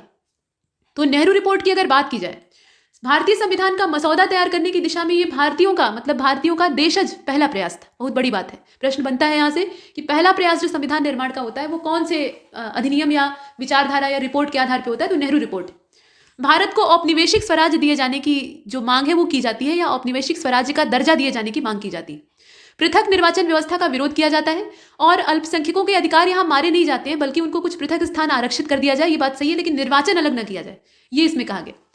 और यहाँ पे पृथक स्थान आरक्षित किए जाने के विरोध करने हेतु इन्होंने संयुक्त निर्वाचन पद्धति की मांग की। मतलब नेहरू रिपोर्ट का ऐसा कहना था कि निर्वाचन पद्धति जो है वो संयुक्त ही होनी चाहिए, यहाँ पे संप्रदाय या धर्म को आधार बना के निर्वाचन नहीं होना चाहिए। हाँ, ये है कि सीटें जो है वो अल्पसंख्यक समुदाय के लिए आरक्षित की जाएंगी, इसमें कोई शक नहीं। इसके बाद यहाँ आप देखें तो भाषाई आधार पर राज्यों के गठन की मांग की थी, ये एक इसमें देख रहे हैं आप। और 19 मौलिक अधिकारों की मांग की थी। मौलिक अधिकारों की मांग सबसे पहले कहां पर होती है, ये नेहरू रिपोर्ट में होती है, जैसा कि आपने यहां पर देखा। और केंद्र और प्रांतों में उत्तरदायी सरकार की जो स्थापना की मांग है वो भी यहां पर की जाती है, ये आप देख रहे हैं।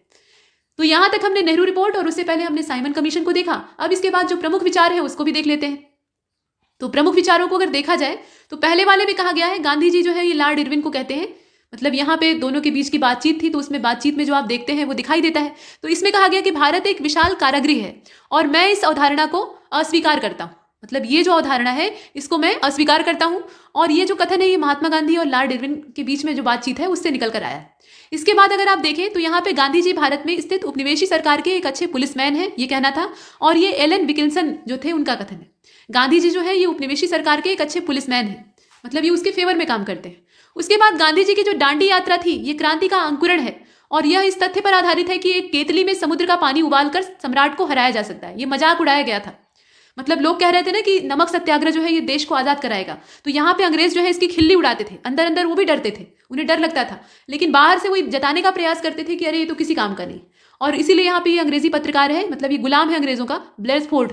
और ये जो ब्लेसफोर्ड है ये कहता है कि ये केतली में जैसे पानी उबालकर समुद्र को आप सुखाने का प्रयास कर रहे हैं और सम्राट को हराने की कोशिश कर रहे हैं, वही वाली बात है। मतलब ये बचकानी कोशिश है।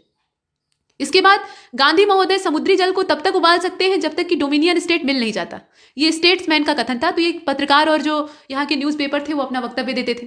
गांधी जी की दांडी यात्रा नेपोलियन की एल्बा से पेरिस की ओर किए गए अभियान के समान है, ये नेताजी सुभाष चंद्र बोस का कथन है। तो यहाँ पे ये महिमा मंडन करते हैं। यहाँ तक हमने देखा। अब इसके बाद आगे चलते हैं। तो यहाँ अगर आप देखें तो इसके बाद की स्थितियां आपको दिखाई देंगी। यहाँ पे देखिए इस प्रकार से गांधी जी और अंबेडकर के जो विचार हैं वो यहाँ पर अलग हो जाते हैं। मतलब गांधी जी और अंबेडकर इनके विचार आपस में मेल नहीं खाते, ये भी एक समस्या है। भिन्नता थी और समानता भी थी, समानता कम थी, भिन्नता ज्यादा थी। विरोध है तो सहमति भी है। दोनों के मध्य दृष्टिकोण की भिन्नता अवधारणा, पृष्ठभूमि, शिक्षा, अनुभव इत्यादि के कारण हो सकती है। मतलब दृष्टिकोण की जो भिन्नता है वो किस वजह से है? ये एक तरह से जो अवधारणा, मतलब एक पूर्वाग्रह आदमी पाल लेता है तो उसकी वजह से हो सकती है। शिक्षा जो इन लोगों को प्राप्त हुई थी उसमें अंतर था तो उसकी वजह से हो सकती है। अनुभव इत्यादि के आधार पर हो सकती है। अम्बेडकर ने मानव गरिमा के साथ साथ गांधीवादी नजरिए को भी साझा किया और न्यायमूर्ति कृष्ण अय्यर के मतानुसार, न्यायमूर्ति कृष्ण अय्यर के हिसाब से यह इस प्रकार से दिखाई देगा कि गांधी जी और अंबेडकर का सामाजिक बुराई और औपनिवेशिक अत्याचार को लेकर समान जो दृष्टिकोण है वो दिखाई देता है। मतलब इनके मन में समान व्याकुलता है इसको लेकर, लेकिन मौलिक अंतर वास्तविक जगह या वास्तविकता की जगह ऊपर ही अधिक था। दोनों बुद्धिजीवियों का सीमांकन यह करता है कानून बनाने और तोड़ने के लिए असहयोग करना, हड़ताल करना, सत्याग्रह करना, सविनय अवज्ञा करना, ये सब गांधीवादी जो श्रेष्ठ बाहरी अभिव्यक्तियां थी उसके तौर पर दिखाई देता है। मतलब गांधी जी के जो तौर तरीके थे उसमें आप देख रहे हैं कि असहयोग का तरीका है, हड़ताल करने का तरीका है, सत्याग्रह है, सविनय अवज्ञा है, ये सब है और इस प्रकार की चीजें ये गांधी जी की थी। अंबेडकर का क्या था? तो अंबेडकर ने राजनीतिक प्रक्रिया में संवैधानिक और कानूनी समीक्षा की तरफ ज्यादा झुकाव अपना जाहिर किया है। मतलब इनका ये था कि राजनीति में शामिल होकर हम संविधान का एक निर्माण कर लें और उसके बाद उसी के आधार पर हमारे शासन की स्थापना हो, ये अंबेडकर का वक्तव्य था। तो इसमें ये कहने का तात्पर्य है, मतलब ये वक्तव्य इसलिए दिया गया है कि गांधी जी का जो पूरा दृष्टिकोण था वो अंबेडकर से बहुत ज्यादा अलग नहीं था और दोनों के लक्ष्य एक ही थे लेकिन तरीका अलग अलग था और इसीलिए यहाँ पे मतभेद पैदा होता है। इसके बाद आप सारांश को देखेंगे तो सारांश में अगर आप देखें तो यहाँ पे कांग्रेस का जो कलकत्ता अधिवेशन है दिसंबर 1928 का, वो दिखाई देता है और दिसंबर 1928 का ये जो अधिवेशन है इसमें सरकार को डोमिनियन स्टेट्स की मांग को स्वीकार करने के लिए 1 वर्ष का अल्टीमेटम दिया जाता है। मतलब यहाँ पे चेतावनी दी जाती है और मांग न स्वीकार करने पर सविनय अवज्ञा आंदोलन को शुरू करने की बात की जाती है। समय है 1928। फिर कांग्रेस का लाहौर अधिवेशन होता है दिसंबर 1929 में, रावी नदी के तट पे जवाहरलाल नेहरू इसके अध्यक्ष होते हैं और यहाँ पे पूर्ण स्वराज्य की जो प्राप्ति है उसका लक्ष्य घोषित किया जाता है और सविनय अवज्ञा आंदोलन को प्रारंभ करने का निर्णय लिया जाता है क्योंकि सरकार सुन नहीं रही थी। और 26 जनवरी सन 1930 को पूरे राष्ट्र ने पहली बार स्वतंत्रता दिवस मनाया। 26 जनवरी ये तारीख हम लोग गणतंत्र दिवस के तौर पे आज सेलिब्रेट करते हैं, लेकिन उस समय 26 जनवरी जो थी इसी को भारतीय लोगों के द्वारा, भारतीय जो नेता थे उनके द्वारा आज़ादी का दिन घोषित किया गया था। फिर क्या कारण था कि 15 अगस्त को हमने एक्सेप्ट कर लिया? तो माउंटबेटन की अपनी जो अंधविश्वासी अवधारणा थी उसमें इन्होंने 15 अगस्त को एक्सेप्ट किया। मतलब 15 अगस्त को इन्हें अपना एकाधिकार प्राप्त होता है और इनका वर्चस्व स्थापित हो जाता है। तो ये तारीख इनके लिए काफी लकी थी, मतलब अंग्रेजों के लिए। तो इसलिए इन्होंने 15 अगस्त को ही भारत का आज़ादी का दिन डिक्लेयर कर दिया। खैर वो अलग चीज़ है। इसके बाद डांडी मार्च को देखते हैं। तो डांडी मार्च की अगर बात की जाए तो डांडी मार्च 12 अप्रैल से शुरू होता है और 6 अप्रैल 1930 को समाप्त होता है। यहाँ पे 12 अप्रैल नहीं 12 मार्च है, माफी चाहूंगी। 12 मार्च से शुरू होता है और 6 अप्रैल 1930 को समाप्त होता है। मतलब डांडी नाम के स्थान पर जाकर सांकेतिक तौर पे नमक कानून को तोड़ा जाता है। गांधी जी ऐसा करते हैं और उसके बाद इनकी गिरफ्तारी होती है। गांधी जी ने इसको लीड किया था और उसके बाद जब इनकी गिरफ्तारी हो जाती है तो ये आंदोलन और भी भारत के जो हिस्से हैं, मतलब दक्षिण भारत में आप देख रहे हैं, इसके अलावा पूर्वी क्षेत्र, आंध्र वाला हिस्सा, यहाँ पे नमक सत्याग्रह शुरू हो जाता है। मतलब अलग अलग लोग यही काम करते हैं। विरोध के अन्य मार्गों पर आंदोलन का जो प्रसार है उसमें पश्चिमोत्तर जो सीमा प्रांत था उसमें खुदाई खिदमतगार खान अब्दुल गफ्फार खान का ये लाल कुर्ती वाला जो आंदोलन था ये दिखाई देता है। शोलापुर में जो कपड़ा मजदूर थे उनकी एक्टिविटी दिखाई देती है। धरसना का जो नमक सत्याग्रह था, मतलब वहां पे जो नमक कानून है उसको भंग किया जाता है। सरोजनी नायडू का यहाँ नेतृत्व रहता है और गांधी जी के जो पुत्र रहते हैं वो भी यहाँ इन्वॉल्व रहते हैं। इसके बाद गांधी जी के बाद चले इधर बिहार में। तो बिहार में चौकीदारी कर न अदा करने का जो अभियान है वो चलता है। कर न अदायगी का जो अभियान है वो लगातार चल रहा है। इसके बाद बंगाल में चौकीदारी कर और यूनियन बोर्ड कर के विरुद्ध अभियान चलता है। गुजरात में कर न अदायगी का अभियान चलता है, कर नहीं देंगे ऐसा कहा जाता है। उसके बाद कर्नाटक, महाराष्ट्र और मध्य प्रांत में वन कानूनों का उल्लंघन किया जाता है। वन कानून जो है उन्हें हम नहीं मानेंगे, एक्सेप्ट नहीं करेंगे। उसके बाद असम में, यहाँ आप देखें तो असम में जो कनिंघम सर्कुलर थे उसके विरुद्ध प्रदर्शन किया जाता है। और उत्तर प्रदेश में कर न अदायगी का अभियान चलता है। यूपी वाला इलाका भी इससे प्रभावित होता है। महिलाएं, छात्र, मुसलमान और कुछ वर्ग मुसलमानों के, मतलब पूरा मुसलमान तबका इसमें नहीं था, सिर्फ कुछ, और उसके अलावा व्यापारी, छोटे व्यवसायी, दलित, मजदूर, किसान, ये सभी आंदोलन में सक्रिय रूप से भाग लेते हैं। तो जन भागीदारी ज्यादा रहती है। इसके बाद हो जाता है गांधी इरविन समझौता। कोई भी गांधी जी का जो आंदोलन था, जैसे असहयोग आप देख रहे हैं, उसके बाद सविनय अवज्ञा, ये परवान पर जब चढ़ता है तो वहां समस्याएं खड़ी होती हैं। और समस्या यही देख लीजिए आप, उसमें पीछे चौरी चौरा जो है ये एक तरह से बाधा बन जाता है और यहाँ पे गांधी इरविन समझौता जो है ये रास्ता रोक लेता है। ये किसी काम का नहीं रहता है लेकिन अंत में हो जाता है। तो इसमें अगर देखा जाए तो मार्च 1931 की तारीख है। बातचीत बहुत लंबी खिंचती है और अंत में मार्च में समझौता होता है 5 तारीख को। और कांग्रेस जो है वो सविनय अवज्ञा आंदोलन वापस लेने के लिए राजी हो जाती है। बदले में क्या करना था? तो बदले में जितने राजनीतिक बंदी थे उनको रिहा करने की बात कही जाती है और भी बहुत सारी मांगे रखी जाती हैं। और साथ ही साथ कांग्रेस यहाँ पे सरकार को यह वादा करती है कि वो दूसरे गोलमेज सम्मेलन में हिस्सा लेगी। और इन सारी चीजों का कोई रिजल्ट नहीं निकलने वाला रहता है, मतलब ये सिर्फ दिखावा और छलावा रहता है। इसके बाद देखिए कांग्रेस का जो कराची अधिवेशन इसके बाद होता है उसमें गांधी इरविन समझौते का पक्ष लिया जाता है, मतलब कांग्रेस के जो लोग रहते हैं वो यहाँ पे इस चीज का पक्ष लेते हैं। और उसके बाद आप देखिए, ये मार्च 1931 की तारीख है, दिल्ली समझौते का अनुमोदन किया जाता है। मतलब ये दिल्ली में ही होता है, आप जानते ही हैं गांधी इरविन समझौते का जो स्थान है वो कौन सा है, दिल्ली है। तो इसका अनुमोदन किया जाता है और अल्पसंख्यकों के मुद्दे पर अधिवेशन में गतिरोध पैदा हो जाता है, ये आप देख रहे हैं। उसके साथ साथ अगर आप देखें तो यहाँ पे गोलमेज सम्मेलन, माफ कीजिएगा, ये आप देख रहे हैं, अल्पसंख्यकों का जो मामला था उसको लेकर काफी ज्यादा बड़ा गतिरोध यहाँ पैदा होता है। इसके बाद गोलमेज सम्मेलन की हम बात करेंगे ही करेंगे, क्योंकि उसी को लेकर ये जुड़ा हुआ है। पहला गोलमेज सम्मेलन ये नवंबर 1930 से जनवरी 1931 तक चलता है, यानी करीब 2 महीने तक बातचीत होती है ब्रिटेन में। इसमें ये वाला जो आप देख रहे हैं, इसमें कांग्रेस की या कांग्रेस के किसी भी लीडर की कोई हिस्सेदारी नहीं थी। इसके बाद दूसरा गोलमेज सम्मेलन, जिसके के लिए इतना प्रयास होता है, 1931 दिसंबर में होता है और गांधी जी इसमें हिस्सा लेने के लिए जाते हैं। समझाने बुझाने के बाद, मतलब बहुत सारे जो बड़े नेता हैं वो इन्हें समझाते बुझाते हैं कि सरकार से आमने सामने बात करिए तभी कुछ परिणाम सामने आएगा। तो गांधी जी सोचते हैं कि इसको भी करके देख लेते हैं। तो सविनय अवज्ञा को फिलहाल रद्द करके यहाँ गांधी जी जाते हैं विदेश यानी ब्रिटेन, और वहां पर बातचीत का जितना भी प्रयास होता है वो अंत में निरर्थक सिद्ध होता है, यानी कुछ उसका नतीजा नहीं निकलता है। और वापस आकर गांधी जी कहते हैं कि वहां शामिल होना और इसके लिए हाँ बोलना ये मेरी सबसे बड़ी गलती थी। इसके बाद तीसरा गोलमेज सम्मेलन, इसमें कांग्रेस हिस्सा नहीं लेती है, नवंबर 1932 से लेकर ये दिसंबर 1932 तक होता है। उसके बाद ब्रिटेन के दक्षिणपंथी गुट के द्वारा भारत को किसी तरह की रियायतें दिए जाने का विरोध होता है। इसके बाद अल्पसंख्यकों को संरक्षण दिए जाने के प्रावधानों पर सम्मेलन में गतिरोधन होता है। दिसंबर 1931 से लेकर अप्रैल 1934 तक सविनय अवज्ञा आंदोलन का दूसरा चरण सक्रिय होता है, लेकिन ये बहुत ज्यादा सक्रिय नहीं हो पाता है। मतलब पहले वाली जो ललक है, पहले वाला जो जुनून है वो नहीं रहता है। इसके बाद सांप्रदायिक जो पंचाट होता है, निर्णय होता है, उसकी अगर बात की जाए तो ये काफी ज्यादा घृणित था और ऐसा नहीं होना चाहिए था। मतलब ये भेदभाव को बढ़ावा देने वाला काम था। तो इसमें अगर आप देखें तो दलित वर्ग के लोगों को जो अलग निर्वाचन प्रणाली है, पृथक प्रतिनिधित्व है, वो दिए जाने की बात कही गई थी। समझौता होता है, पूना समझौता, मतलब गांधी जी यहाँ पे आमरण अनशन पर बैठ जाते हैं। जो यहाँ पे आप देखें कि एक घोषणा पत्र जारी होता है और उसके बाद गांधी जी यहाँ पे जो मृत्युतुल्य भूख हड़ताल है उसको घोषित कर देते हैं। अब इसके बाद अंबेडकर और गांधी जी के बीच में ये समझौता होता है, इसे पूना समझौता कहा जाता है। राष्ट्रवादियों ने महसूस किया कि यह व्यवस्था राष्ट्रीय एकता के लिए गंभीर खतरा है। मतलब इस प्रकार की जो चीजें होती हैं ये अलग करने वाली होती हैं, अलगाववादी होती हैं। गांधी जी का आमरण अनशन जो है ये सितंबर 1932 का है और उसी के एवज में पूना समझौता होता है। संयुक्त निर्वाचन और दलितों पर इसका प्रभाव होता है। इसके अलावा पूना समझौते का दलितों पर सीधा असर पड़ता है। गांधी जी और अंबेडकर के बीच में जो वैचारिक मतभेद है वो यहाँ पे स्पष्ट हो जाता है। पहले चरण की जो बहस होती है, ये सांप्रदायिक निर्णय में जो पहले चरण की बहस होती है उसमें ये देखा जाता है कि गांधीवादी विचारधारा का अनुसरण करते हुए रचनात्मक कार्य होते हैं।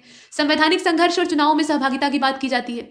साथ ही साथ रचनात्मक कार्यों को दरकिनार करके संवैधानिक संघर्ष करना चाहिए और सविनय अवज्ञा आंदोलन को जारी रखना चाहिए, इस प्रकार की चर्चाएं होती। इसके बाद जो अगला महत्वपूर्ण अधिनियम है वो है भारत सरकार अधिनियम 1935।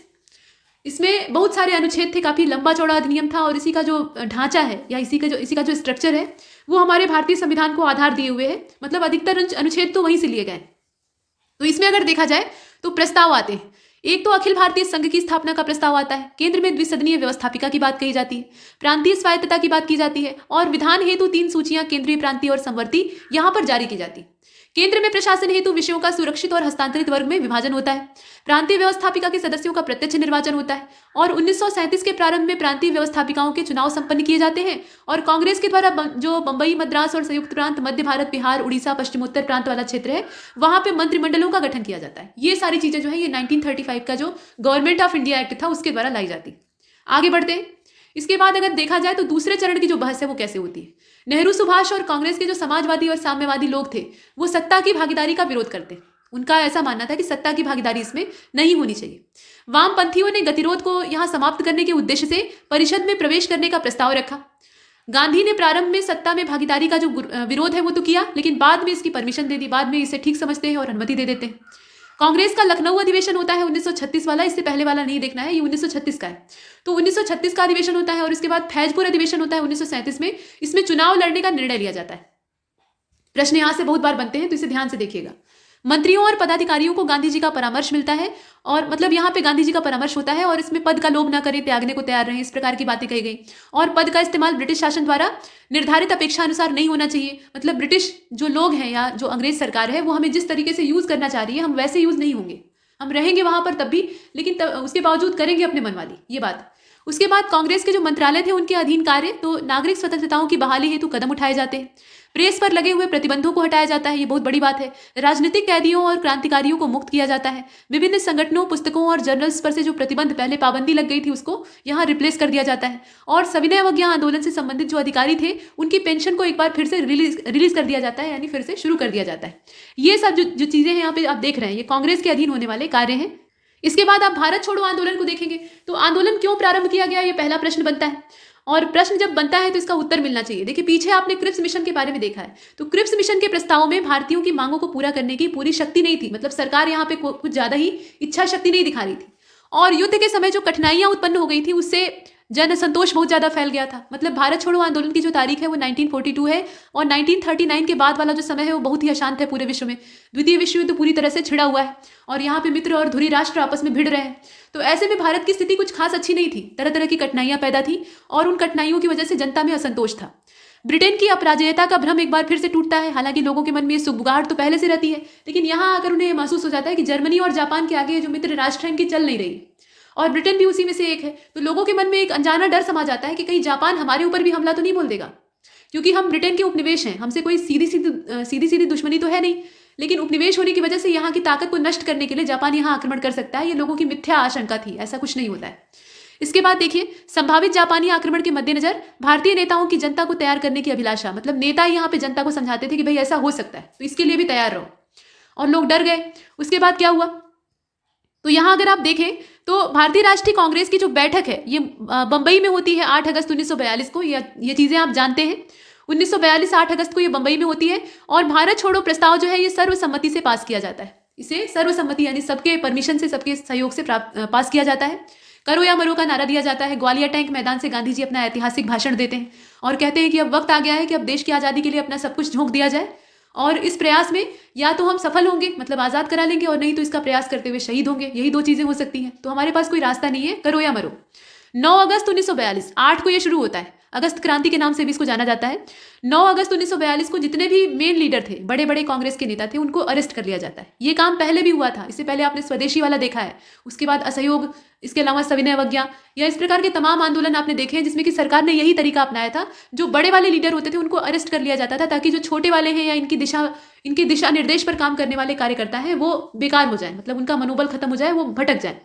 लेकिन यहाँ ऐसा कुछ नहीं होता है। जनता का विद्रोह इतना ज्यादा तगड़ा रहता है और इतनी ज्यादा यहाँ पे प्रबल भागीदारी रहती है कि ये आंदोलन और ज्यादा फैल जाता है। संभवतः गांधी जी अगर जेल के बाहर रहे होते, या जितने भी उदारवादी और अहिंसावादी नेता हैं वो जेल के बाहर रहे होते, तो इतना ज्यादा ये हिंसात्मक और इतना ज्यादा प्रचंड नहीं हुआ होता।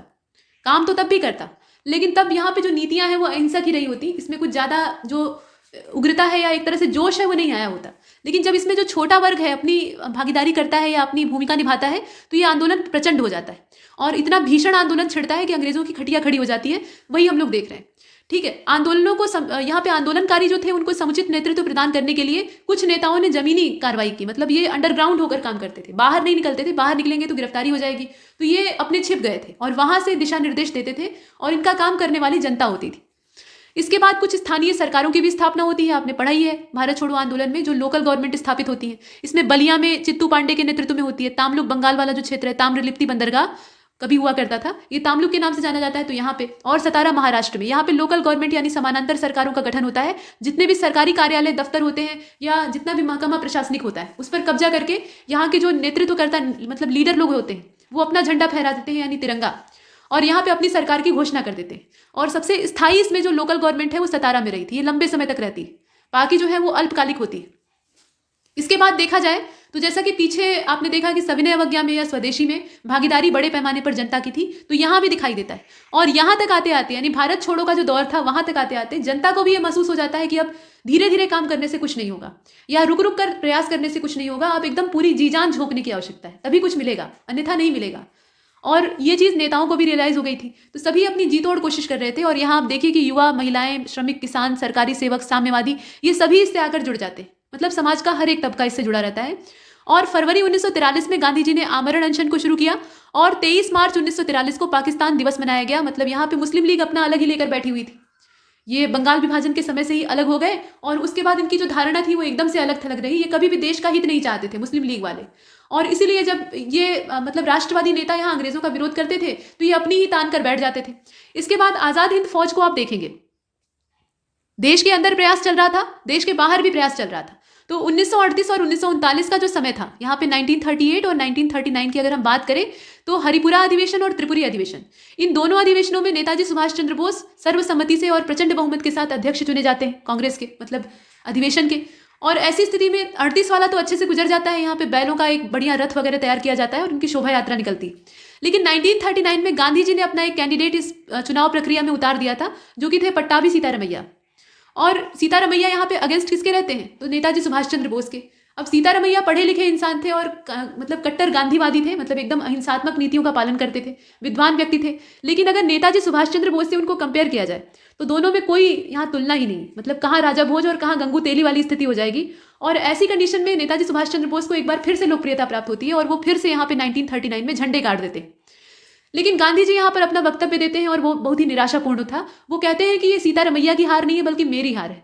जब ऐसा वो बोलते हैं तो यहाँ सुभाष चंद्र बोस जो है उन्हें ये महसूस हो जाता है कि गांधी जी मेरे जो कायदे कानून है उनसे खुश नहीं है और कांग्रेस में रहकर हम गांधी जी का विरोध नहीं कर सकते। तो ऐसे में हमें बाहर निकल कर ही प्रयास करना होगा, तभी हम अपने तरीके से काम कर पाएंगे और देश को आज़ाद करा पाएंगे। तो इसीलिए ये निकल जाते हैं वहाँ से और फॉरवर्ड ब्लॉक की स्थापना करते हैं। फिर इनका क्रम आगे चला जाता है और आज़ाद हिंद फौज को ये अपना जब नेतृत्व देते हैं, स्थापना इन्होंने नहीं की थी, कैप्टन मोहन सिंह के सौजन्य से हुई थी, जापानियों का इसमें सहयोग था। लेकिन जब ये उसे अपना लीडरशिप देते हैं तो उसके बाद इसमें नई जान आ जाती। और ये आज़ाद हिंद फौज का जो यहाँ चरण है, पहला चरण और दूसरा चरण, उसे आप देख रहे हैं। इसके बाद चक्रवर्ती राजगोपालाचारी का जो फार्मूला है, जिसे कि CR फार्मूला कहा जाता है, ये आप देख लीजिए 1944 का है, मार्च 1944 का है। और इस फार्मूले में क्या चीज़ें होती हैं उसे देखना शेष है। तो मुस्लिम लीग को तुरंत भारतीय स्वतंत्रता आंदोलन का समर्थन करना चाहिए। मुस्लिम लीग यहाँ पर क्या कर रही थी, वो स्वतंत्रता आंदोलन का समर्थन नहीं कर रही थी, स्वतंत्रता आंदोलन की जड़ खोदने में लगी हुई थी। सांप्रदायिक दंगे भड़काना, लोगों में जो संप्रदायवाद है या हिंदू मुस्लिम का भेदभाव है उसको पैदा करना, ये सब इसके काम हो गए थे। अब इसके बाद देखिए यहाँ पर अगर देखा जाए तो अंतरिम सरकार का सहयोग प्रदान, मतलब अंतरिम सरकार को मुस्लिम लीग सहयोग प्रदान करेगी, ऐसा कहा गया। युद्ध के बाद मुस्लिम बहुसंख्यक क्षेत्रों में आत्मनिर्धारण का जो अधिकार है वो प्रदान किया जाएगा। देश के विभाजन की स्थिति में देश का अगर बंटवारा होता है, जो कि यहाँ पे खतरा सर पे मंडरा रहा था, मतलब सबको ये महसूस हो गया था कि अब बंटवारा होके रहेगा, ये लग रहा था। आज़ादी मिलेगी ये तो पक्की बात है, ये सबको यहाँ भारत छोड़ो आंदोलन तक आते आते महसूस हो गया था। लेकिन इसके साथ ये भी पता लग गया था या आहट मिल रही थी कि विभाजन भी होगा। तो अगर विभाजन की स्थिति होती है तो उसमें रक्षा, वाणिज्य और दूरसंचार इत्यादि मुद्दों का संचालन एक ही केंद्र के द्वारा किया जाए, मतलब उनका जो सेंटर है वो कॉमन रहे। इसमें कहने के लिए दो अलग अलग जो डोमिनियन स्टेट हैं या देश हैं उनका निर्माण हो जाए, लेकिन उनके बीच में रक्षा, वाणिज्य और दूरसंचार, ये तीन चीज़ें जो है ये कॉमन होनी चाहिए। अगर ये तीन चीज़ें कॉमन होंगी तो ये बट कर भी बट नहीं पाएंगे, मतलब ये जुड़े रहेंगे, आपस में जुड़े रहेंगे। ठीक, उसके बाद जिन्ना ने फार्मूले को अस्वीकार कर दिया क्योंकि वो चाहते थे कि कांग्रेसी द्विराष्ट्र सिद्धांत को स्वीकार कर लें। मतलब जिन्ना जो थे उनके अंदर एक नई महत्वाकांक्षा पैदा हो गई थी। ये वही मोहम्मद अली जिन्ना थे जो कि 1919 का जो खिलाफत का दौर था उस समय गांधी जी का इसलिए विरोध कर रहे थे क्योंकि गांधी जी यहाँ मुसलमानों को जो राष्ट्रीय आंदोलन है उससे जोड़ रहे थे। मतलब जिन्ना का ये वक्तव्य था, ये भी पढ़े लिखे वकील थे और एक बुद्धिमान इंसान थे। तो यहाँ पे जिन्ना ने कहा कि गांधी जी यहाँ पे धर्म को राजनीति के साथ जोड़ रहे हैं और ये सही नहीं है। इस्लाम हो या हिंदुत्व हो, यहाँ पे अगर धर्म राजनीति के साथ जुड़ेगा तो उसमें बुराइयां पनपेंगी, दोनों सही ढंग से नहीं रह पाएंगे और ये अलगाववादी नीतियों का एक जड़ बनेगा। गांधी जी उस समय ऐसा कर लेते हैं, लेकिन बाद में जिन्ना यही काम करते हैं, उसी सिद्धांत को अपना के यहाँ फूट डालने का काम करते हैं। जिन्ना की महत्वाकांक्षा क्या थी, ये खुद लीड करना चाहते थे, नेतृत्व करना चाहते थे और वो काम भारत में रहते नहीं हो सकता था। भारत में इनसे बड़े बड़े दिग्गज लीडर मौजूद थे और इसकी वजह से इन्हें अलग देश चाहिए था। इनकी राजनीतिक महत्वाकांक्षा इन्हें ऐसा करने के लिए मजबूर करती है, लालच में आ जाते हैं। उसके बाद देखिए इनका धर्म या मुसलमानों के हित से कोई लेना देना नहीं था। इसके बाद आगे चले तो यहाँ पे आपको देसाई लियाकत समझौता दिखाई देता है। देसाई लियाकत समझौते की अगर हम बात करते हैं तो केंद्रीय कार्यकारिणी जो थी उसमें कांग्रेस और मुस्लिम लीग दोनों ही समान प्रतिनिधित्व दिखाएं, ये कहा गया। और साथ ही साथ 20% के स्थान पे अल्पसंख्यकों के लिए जो आरक्षण है वो किया जाए, यानी 20% जो स्थान है वो अल्पसंख्यक यानी जो माइनॉरिटीज हैं उनके लिए रिजर्व किया जाए, ये प्रावधान इसमें किया गया। इसके बाद शिमला सम्मेलन होता है जून 1945 में, और जून 1945 का ये जो शिमला सम्मेलन है इसको बेवेल प्लान भी कहा जाता है। तो बेवेल प्लान जो था इसमें ये कहा गया कि अपवाद स्वरूप गवर्नर जनरल और कमांडर इन चीफ को छोड़कर गवर्नर जनरल की जो कार्यकारिणी थी उसके सभी सदस्य भारतीय होंगे। जितने भी उसमें मेंबर होंगे उसमें अगर कुछ को जो लीडर है उनको छोड़ दिया जाए तो बाकी सभी इंडियंस होंगे। और परिषद में जो ये परिषद स्थापित होगी इसमें हिंदू और मुसलमानों की संख्या बराबर रखी जाएगी, दोनों इक्वल। मुस्लिम लीग ने यह शर्त रखी कि परिषद के सभी सदस्य मुसलमानों का मनोनयन, मतलब जितने भी उसमें मुसलमान चुने जाएंगे उनका मनोनयन वो स्वयं करेगी, तथा उसने कार्यकारिणी परिषद में सांप्रदायिक सांप्रदायिक निषेधाधिकार की मांग की।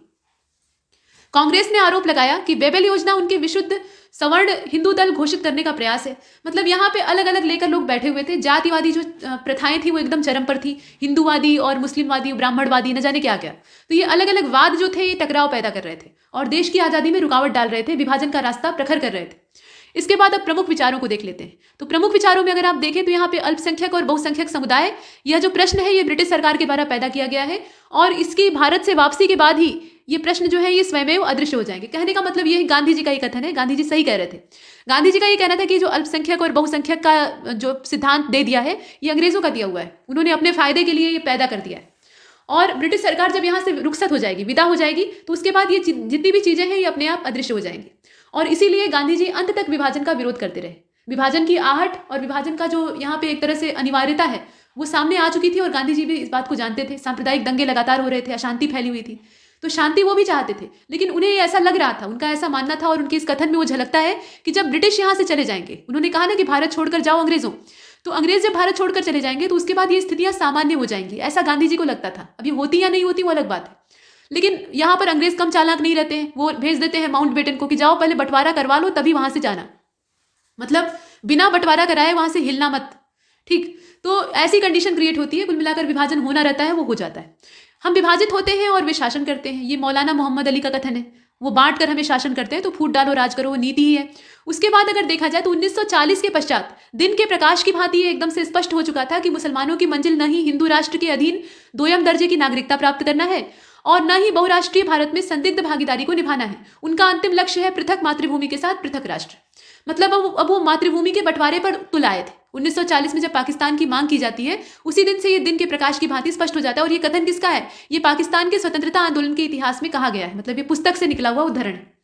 तो यहाँ पर ये क्यों नहीं कहा गया कि 1905 के बाद ही स्पष्ट हो जाता है? बात तो सही है, उसी समय हो जाता है और इसके जो सूत्राधार है वो अंग्रेज रहते हैं। कारण सब कुछ यहाँ पे अंग्रेजों का रहता है और इसमें हिंदू और मुसलमान बेकार में आपस में लड़ते हैं।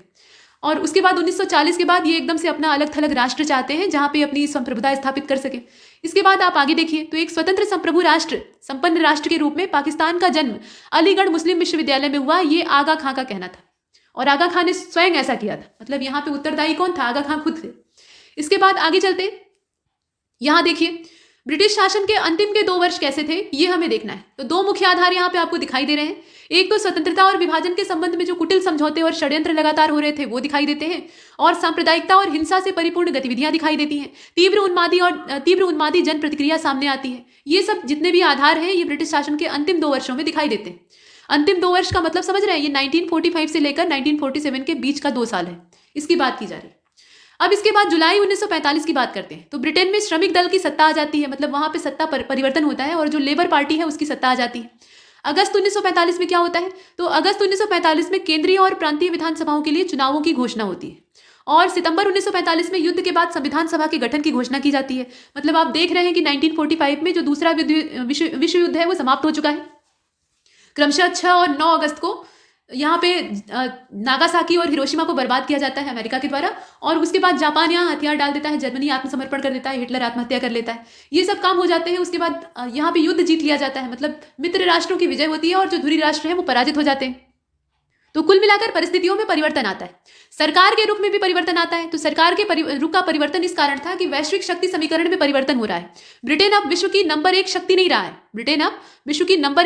है। श्रमिक दल का भारत से सहानुभूतिपूर्ण प्रदर्शन, मतलब आप देख रहे हैं कि लेबर पार्टी जो यहाँ पे इंग्लैंड में स्टैब्लिश होती है, जिसकी सरकार बनती है, वो भारत के प्रति या भारतीय समुदाय के प्रति सहानुभूति रखती है। उसके साथ साथ ब्रिटिश सैनिकों का पस्त होना और ब्रिटिश अर्थव्यवस्था में पराभव आना, संपूर्ण एशिया में साम्राज्य विरोधी जो लहर थी उसका पैदा होना और ब्रिटिश नौकरशाही कांग्रेस के द्वारा पुनः नया आंदोलन प्राप्त करने की या खड़ा करने की जो संभावना है उससे भयाक्रांतता दिखाई देती है। इसके बाद आगे चलते हैं तो कांग्रेस के 2 नए जो चुनावी मुद्दे हैं उन्हें आप देख रहे हैं, ठीक है। कांग्रेस के जो 2 नए चुनावी मुद्दे हैं उसमें 1942 का सरकारी दमन, उसके बाद आजाद हिंद फौज के युद्धबंदियों के लिए जनता का दबाव, मतलब इनके ऊपर मुकदमा चल रहा था, लाल किले का मुकदमा आप देखते हैं।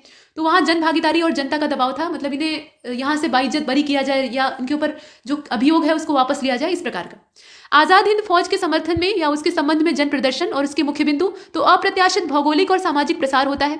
सरकार के परंपरागत भक्त, सरकारी सेवक और निष्ठावान समूह भी आंदोलन के प्रभाव से अछूते नहीं रहते और दिनों दिन यह मुद्दा भारत बनाम ब्रिटेन बनता जा रहा था। मतलब ये मुद्दा जो है आजाद हिंद फौज का, अब ये भारत बनाम ब्रिटेन में सीधा सीधा तब्दील हो रहा था। 3 प्रमुख विद्रोह होते हैं। एक तो 21 नवंबर 1945 को होता है। 21 नवंबर 1945 कलकत्ता में होता है। आजाद हिंद फौज के जो सैनिक हैं उन पर मुकदमा चलाए जाने को लेकर ये बगावत छिड़ती है। 11 फरवरी 1946 को पुनः कलकत्ता में आजाद हिंद फौज के एक अधिकारी को 7 वर्ष का कारावास दिए जाने के विरोध में ये होता है। और 18 फरवरी 1946 को बंबई में भारतीय शाही सेना के नाविकों की हड़ताल के समर्थन में कांग्रेस ने जो विद्रोहों की रणनीति है और समय है उसको अनुपयुक्त मानते हुए इसका समर्थन नहीं किया था। मतलब आप देखते हैं ना, नेवी वाला जो विद्रोह है वो होता है। तो इस प्रकार की घटनाएं यहाँ पर होती है। मतलब ये जो 3 विद्रोह आपको एक के बाद एक दिखाई दे रहे हैं, ये असल में आजाद हिंद फौज को सपोर्ट करने के ही पर्पज से यहाँ शुरू किए जाते हैं। और जो 18 फरवरी 1946 वाला है, कांग्रेस इसको सपोर्ट नहीं करती है। मतलब कांग्रेस का ऐसा मानना था कि ये मेरी स्ट्रेटजी का हिस्सा नहीं है, इसलिए हम इसे सपोर्ट नहीं करेंगे। और आप देख रहे हैं कि 1945 तक आते आते यहाँ पे जर्मनी और जापान दोनों ही उनका पत्ता साफ हो चुका है और अमेरिका या जितने भी मित्र राष्ट्रों का समूह है वो हावी हो चुका है। तो ऐसे में जो आजाद हिंद फौज है वो भी निराधार हो जाती है, क्योंकि उसको सहयोग कहाँ से प्राप्त हो रहा था? तो जर्मनी और जापान से उसे सपोर्ट प्राप्त था। और हिटलर भी आत्महत्या कर चुका होता है। इधर नेताजी सुभाष चंद्र बोस का जो विमान है वो भी दुर्घटनाग्रस्त हो जाता है। उसके बाद वो लापता हो जाते हैं। उनकी मृत्यु होती है या नहीं ये नहीं कहा जा सकता, क्योंकि ये संदिग्ध है, लेकिन उस समय वो लापता हो जाते हैं। तो ऐसी कंडीशन जब होती है तो आजाद हिंद फौज के ऊपर कोई सिर पर साया नहीं रह जाता है, मतलब हाथ रखने वाला कोई नहीं रह जाता है। तो अंग्रेज यहाँ मनमानी करने लगते हैं। जब वो आजाद हिंद फौज के सिपाहियों को सताना शुरू करते हैं तो यहाँ का जन आक्रोश जो है वो भड़क उठता है। इसके बाद देखिए चुनाव परिणाम। चुनावों का परिणाम निकलता है किस चीज का चुनाव? तो कांग्रेस ने केंद्रीय व्यवस्थापिका की जो 102 सीटें थी, टोटल कितनी सीटें थी? 102, उसमें से 57 सीटों पर विजय प्राप्त की थी और उसे मद्रास, मुंबई, संयुक्त प्रांत, बिहार, मध्य प्रांत, उड़ीसा में पूर्ण समर्थन मिला था। पंजाब में उसने यूनियनवादियों और अकालियों के साथ मिलकर गठबंधन सरकार बनाई थी और मुस्लिम लीग ने केंद्रीय व्यवस्थापिका की 30 आरक्षित स्थानों पर विजय प्राप्त की थी। सिंध और बंगाल में उसे पूर्ण बहुमत प्राप्त हुआ था। 1946 का अंत होते होते अंग्रेजों की वापसी सुनिश्चित होने लगी। सुनिश्चित तो पहले से ही हो गई थी, लेकिन यहाँ पर एकदम से क्लियर हो जाती है। तो इसके पीछे क्या कारण था, मतलब कौन सा ऐसा रीजन था? तो रीजन दिया हुआ है कि राष्ट्रीय स्वतंत्रता आंदोलन में भारतीय जो राष्ट्रवादी थे उनको लगातार सफलता प्राप्त हो रही थी, लगातार वो सक्सेसफुल हो रहे थे, ये एक रीजन था। नौकरशाही और अंग्रेज राजभक्तों के मनोबल में ह्रास आता है, मतलब उनका जो मनोबल है वो यहाँ पे टूटने लगता है। आजाद हिंद फौज के युद्धबंदियों के प्रति सैनिकों का समर्थन और भारतीय शाही सेना के जो नाविक थे उनका विद्रोह, जो नेवी का विद्रोह आप देखते हैं रॉयल नेवी का, वो यहाँ पर दिखाई देता है। और साथ ही साथ समझौते पर दमन की जो ब्रिटिश नीतियां थी उनका सीमाकरण और आंतरिक जो सरकारी शासन था उसका असंभव हो जाना, ये सब चीजें यहाँ पर कठिनाई पैदा करती हैं और अंत में अंग्रेजों के पैर यहाँ से उखड़ने लगते हैं। सरकारी नीति का मुख्य उद्देश्य क्या था? तो यहाँ पे अगर आप देखें तो भारतीयों को सत्ता हस्तांतरित करके सम्मानजनक वापसी और साम्राज्यवादी शासन के पश्चात भारत ब्रिटेन जो संबंध थे उसको मधुर बनाए रखने की योजना।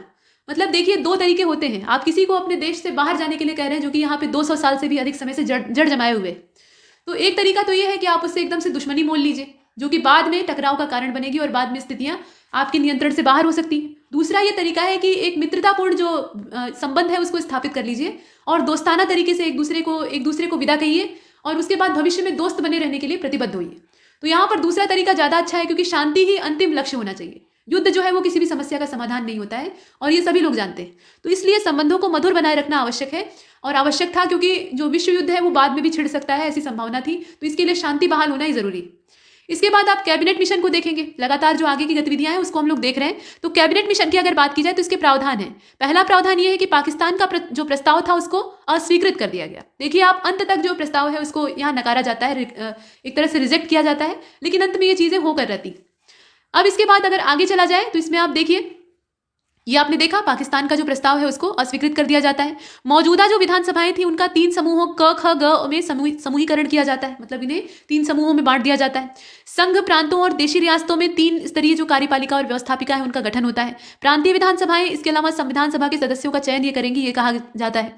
इसके अलावा रक्षा, विदेशी मामले, संचार के लिए सामान्य केंद्र, कॉमन सेंटर की व्यवस्था ये देखी जाती है। प्रांतों का स्वायत्तता तथा अवशिष्ट शक्तियों के रूप में। इसके बाद देशी रियासतें उत्तराधिकारी सरकार और इसके अलावा ब्रिटिश सरकार से समझौता करने हेतु स्वतंत्रता, ये सब चीजें दिखाई देती हैं। भविष्य में प्रांतों को समूह या संघ में सम्मिलित होने की छूट दी जाती है। तो ये सब प्रावधान है, ये कैबिनेट मिशन के प्रावधान है, जिसे कि आप यहाँ पर देख रहे हैं। 1946 की बात हो रही है। इसके बाद आगे चले तो यहाँ पर देखिए, इस बीच संविधान सभा के द्वारा एक अंतरिम सरकार का गठन किया जाएगा और व्याख्या यह है कि कांग्रेस ने तर्क दिया कि सामूहिक जो वैकल्पिक यहाँ पे समूहीकरण है वो होना चाहिए, जबकि लीग ने यह सोचा कि समूहीकरण अनिवार्य है। मतलब दोनों के विचार अलग हैं। मिशन ने लीग के मसले को समर्थन देने का निश्चय किया। स्वीकार्यता क्या है? तो स्वीकार्यता यहाँ पे ये है कि जून 1946 में लीग तथा कांग्रेस दोनों ने कैबिनेट मिशन योजना को स्वीकार कर लिया। दोनों ने यहाँ पर स्वीकार कर लिया। इससे पहले कोई एक एक्सेप्ट करता था तो दूसरा रिजेक्ट कर देता था, या दोनों ही रिजेक्ट कर देते। इसके बाद आगे का इसमें जो रास्ता है वो स्पष्ट हो जाता है। जुलाई 1946 की अगर बात की जाए, ये जून की बात है, दोनों एक्सेप्ट कर लेते हैं। तो जुलाई 1946 में नेहरू के प्रेस वक्तव्य के पश्चात, नेहरू जी की जो यहाँ पे प्रेस कॉन्फ्रेंस थी, उसके बाद मुस्लिम लीग ने योजना में अपने समर्थन को वापस ले लिया और 16 अगस्त 1916 को प्रत्यक्ष कार्रवाई दिवस मनाने की घोषणा की।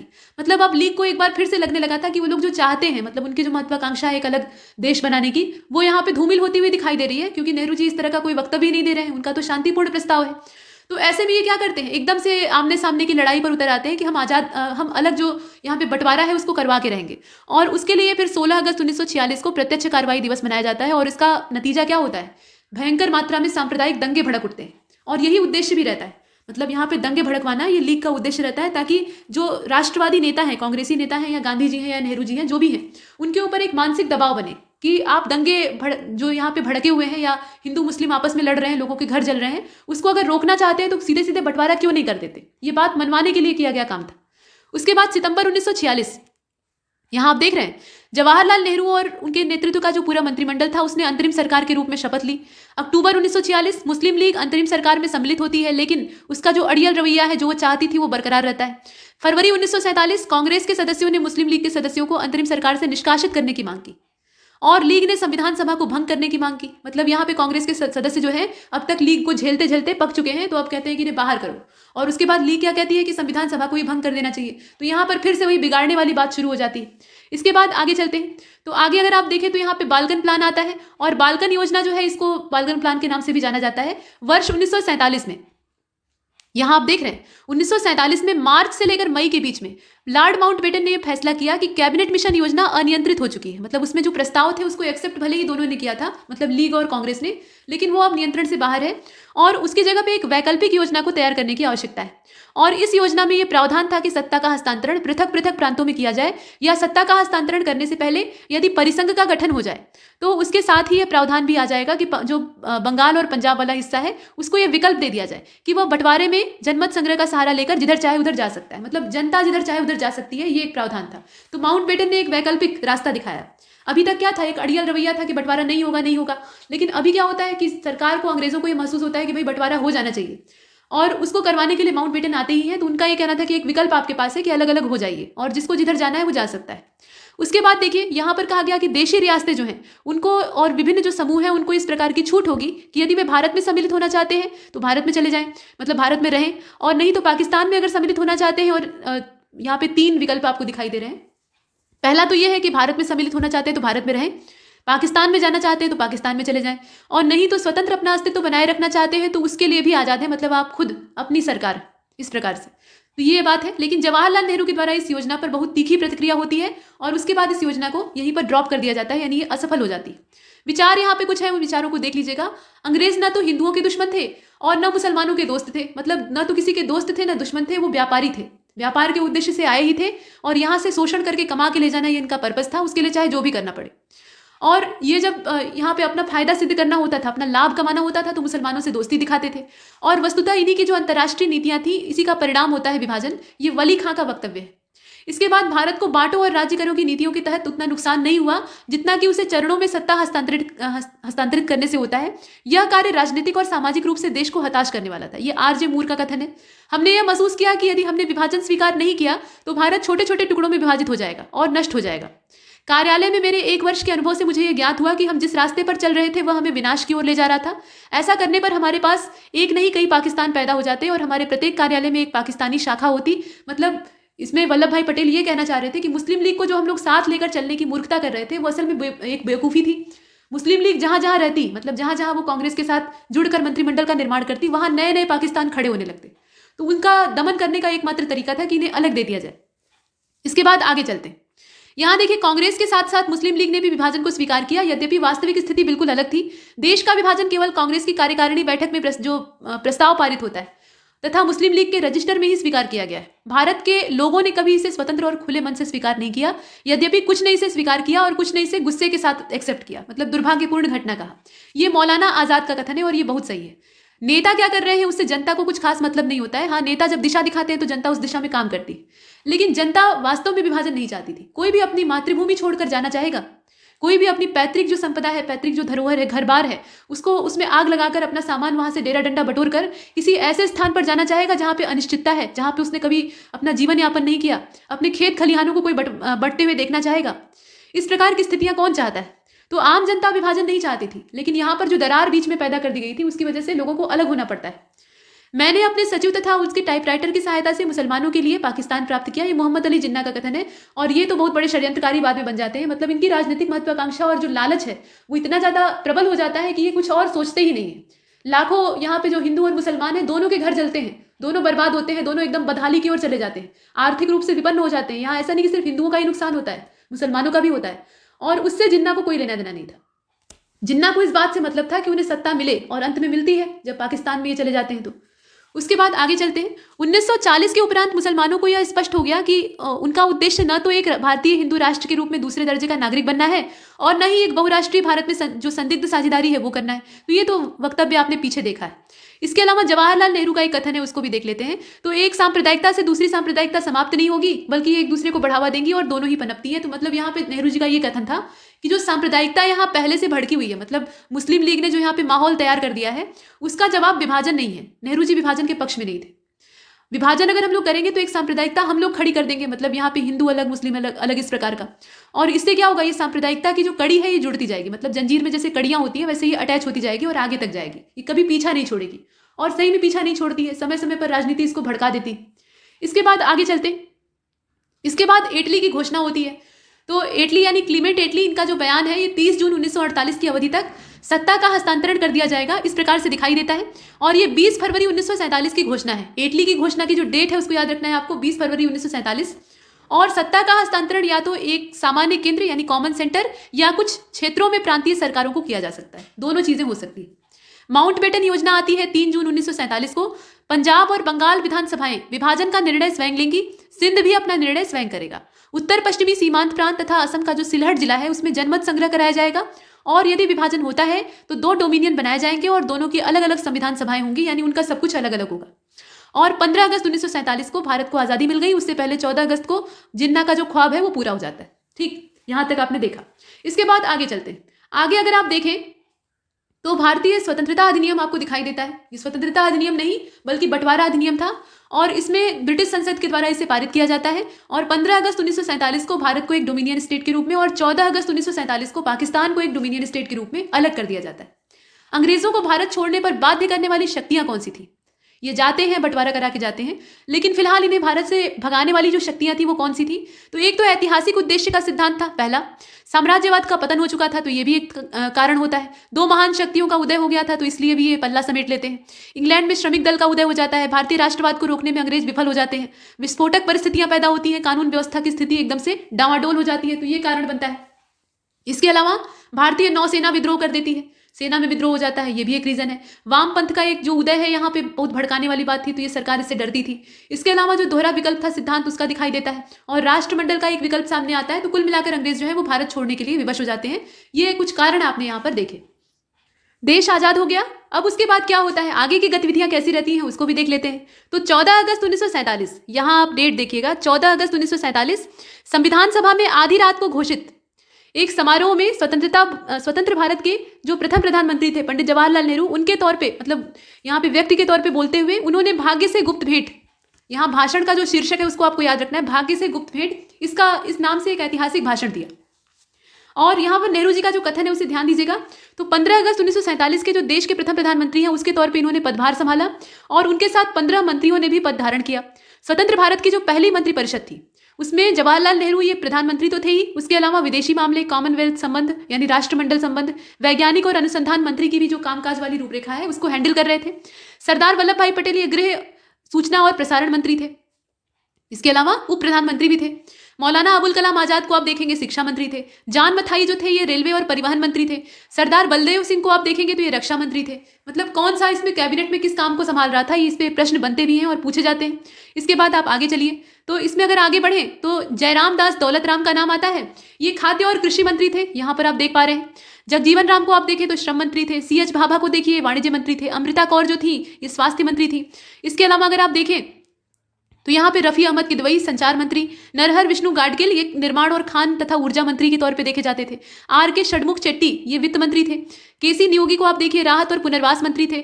BR अम्बेडकर ये विधि मंत्री थे। अनुसूचित जाति के संघ से जुड़े हुए थे। 1951 में इन्होंने यहाँ से त्यागपत्र दे दिया, रिजाइन कर दिया। श्यामा प्रसाद मुखर्जी ये उद्योग और आपूर्ति मंत्री थे। इसके अलावा गोपाल स्वामी ये मिनिस्टर विद आउट पोर्टफोलियो ये थे। और मोहनलाल सक्सेना ये भी मिनिस्टर विद आउट पोर्टफोलियो इस प्रकार से देखे जाते थे। तो इतना हमने देखा।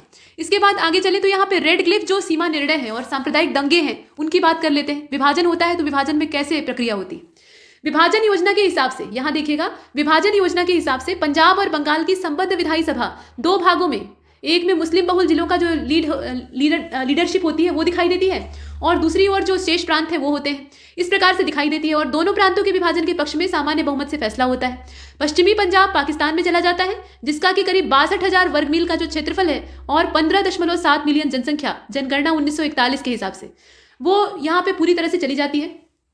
मतलब 15.7 मिलियन आबादी और 62,000 वर्ग मील का जो क्षेत्रफल है वो चला जाता है पश्चिमी पंजाब के तौर पे पाकिस्तान में। और 11.85 मिलियन उसमें मुसलमान थे। मतलब जो टोटल आबादी है वो कितनी है, 15.7 है, उसमें से 11.85 जो है वो मिलियन मुस्लिम है। उसके अलावा आप देखिए पूर्वी पंजाब की अगर बात की जाए तो ये भारत के हिस्से में आता है और 37,000 जो वर्ग मील का भू क्षेत्र है वो भारत के पास आता है। यानी पंजाब का बहुत बड़ा हिस्सा तो पाकिस्तान में चला गया। और 12.6 मिलियन जनसंख्या यहाँ पर थी। इसमें से 4.37 मिलियन मुसलमान थे। ठीक है, और इस प्रकार से पश्चिम बंगाल भारत का हिस्सा बना रहा, यहाँ आप देख रहे हैं। और उसी प्रकार से यहाँ भी देखिएगा जिसका क्षेत्रफल 28,000 वर्ग किलोमीटर था, माफ कीजिएगा वर्ग मील था, और इसकी जनसंख्या 21.2 मिलियन थी। 5.3 मिलियन इसमें मुसलमान थे। पूर्ववर्ती बंगाल पाकिस्तान का पूर्वी क्षेत्र बना रहा और इसमें 49,400 वर्ग मील का जो क्षेत्र था वो शामिल था और 39.10 मिलियन जनसंख्या यानी 27.7 मिलियन मुसलमान और शेष जो गैर मुस्लिम थे वो इसके अंदर शामिल थे। इस प्रकार से रेड क्लिफ रेखा जो कही जाती है, मैकमोहन और रेड क्लिफ लाइन के बारे में हम लोग देखते हैं। बॉर्डर लाइन है, रेड क्लिफ जो है ये भारत और पाकिस्तान के बीच में, और मैकमोहन जो है ये भारत और चीन के बीच में, डूरंट जो है वो भारत और अफगानिस्तान के बीच में। तो इस प्रकार से ये रेखाएं हैं। अब यहाँ पे जो रेड क्लिफ रेखा है ये दोनों तरफ धार्मिक आधार पर बहुल वर्ग अल्पसंख्यक, मतलब यहाँ पे धार्मिक आधार पे बहुल वर्ग जो है ये अल्पसंख्यक बन गया। मतलब इसके दोनों ओर, रेड क्लिफ रेखा के पश्चिमी ओर और रेड क्लिफ रेखा के पूर्वी ओर बीच का क्षेत्र अगर छोड़ दिया जाए तो इस पार वाला और इस पार वाला धार्मिक आधार पे जो भारत में बहुसंख्यक थे वो यहाँ पे अल्पसंख्यक बन गए, ऐसा कहा गया। इसके बाद ये भी कहा गया कि 20 मिलियन गैर मुस्लिम जो है पाकिस्तान में और 42 मिलियन जो मुस्लिम है वो भारत में आ जाते हैं। मतलब ऐसा नहीं था कि यहाँ पे जिन्ना ने अपनी महत्वाकांक्षा लेकर और मुस्लिमों को यहाँ पे सपना दिखाकर पाकिस्तान को अलग कर लिया तो जितने मुसलमान थे सभी यहाँ पाकिस्तान चले जाते हैं, ऐसा नहीं था। इसमें से बहुत से ऐसे थे जो यहीं पर रुक जाते हैं। और उसी प्रकार से हिंदुओं का भी होता है, हिंदू एकदम से वहाँ से छोड़कर भारत नहीं आ जाते हैं, उसमें से बहुत से आते हैं, बहुत से वहीं रह जाते हैं। तो ये स्थितियाँ बनती हैं। इसके बाद यहाँ अगर आप देखें तो सर रेडक्लिफ की अध्यक्षता में, यहाँ आप देखिएगा सर रेडक्लिफ की अध्यक्षता में सीमा आयोग का गठन किया जाता है और इस सीमा आयोग की रिपोर्ट को 12 अगस्त 1947 को पढ़ा गया था। लेकिन माउंटबेटन ने जानबूझकर इसे 15 अगस्त 1947 के बाद सार्वजनिक किया ताकि सांप्रदायिक दंगों और परिणामों की जिम्मेदारी ब्रिटिश शासन के पास नहीं आएगी। समझ रहे हैं इसका मतलब? ये जो स्थितियां थी ये हमसे छिपाई गई। मतलब माउंटबेटन ने इसको हमसे छिपा कर रखा और तब तक छिपाए रखा जब तक कि पूरा विभाजन वाला इनका जो मंशा रहती है या योजना रहती है वो सफल नहीं हो जाती। अगर ये चीज़ें, ये स्थितियां पहले सामने आ जाती तो कुछ और मामला रहता। फिलहाल आगे चलते हैं। इसके बाद देखते हैं आगे। तो यहाँ पर सिविल सरकार का जो विभाजन है वो होता है और सौहार्दपूर्ण समाधान करने के लिए विभाजन जो है ये परिषद गवर्नर जनरल द्वारा पीठासीन, जिसमें कि भारत पाकिस्तान प्रत्येक को एक प्रतिनिधि शामिल किया गया था, उसका गठन किया गया और सभी जो सिविल सेवक थे उनको इच्छानुसार डोमिनियन चुनने का विकल्प दिया गया जिसकी वो सेवा करना चाहते हैं। तो करीब 1,60,000 जो कर्मचारी हैं उन्होंने भारत से पाकिस्तान और पाकिस्तान से भारत स्थानांतरित होने का फैसला लिया। मतलब कर्मचारियों का भी लेन देन होता है। सैन्य कर्मियों और जो साजो सामान है उसका विभाजन होता है। बंटवारा जब होता है, जैसे घर में ही बंटवारा होता है, बंटवारा कभी भी अच्छा नहीं होता है, तो आप जानते ही हैं, ये हमेशा दुख और कलह का कारण होता है। लेकिन घर में ही जैसे बंटवारा होता है तो सामान बंटता है, जमीनें बंटती हैं, कागजात आपस में लेन देन होता है कि भाई ये वाला तुम्हारा है, ये वाला मेरा है, इतनी जमीन तुम्हारी है, कौन सा हिस्सा तुम लोगे, कौन सा हिस्सा तुम लोगे। कुछ मारपीट होती है, झगड़ा होता है, कुछ बातचीत होती है, उसके बाद विभाजन हो जाता है। तो अलगौजी जो होती है वो यहाँ भी हो रही थी, और अलगौजी का जो परिणाम है उसके तौर पे बंटवारे के तौर पे जो कर्मचारी है उन्हें बांटा जा रहा था, जो सैन्य कर्मी है उनको बांटा जा रहा था, जो साजो सामान था उसको बांटा जा रहा था, वो सब आप देख रहे हैं। उसके बाद महात्मा गांधी की हत्या होती है।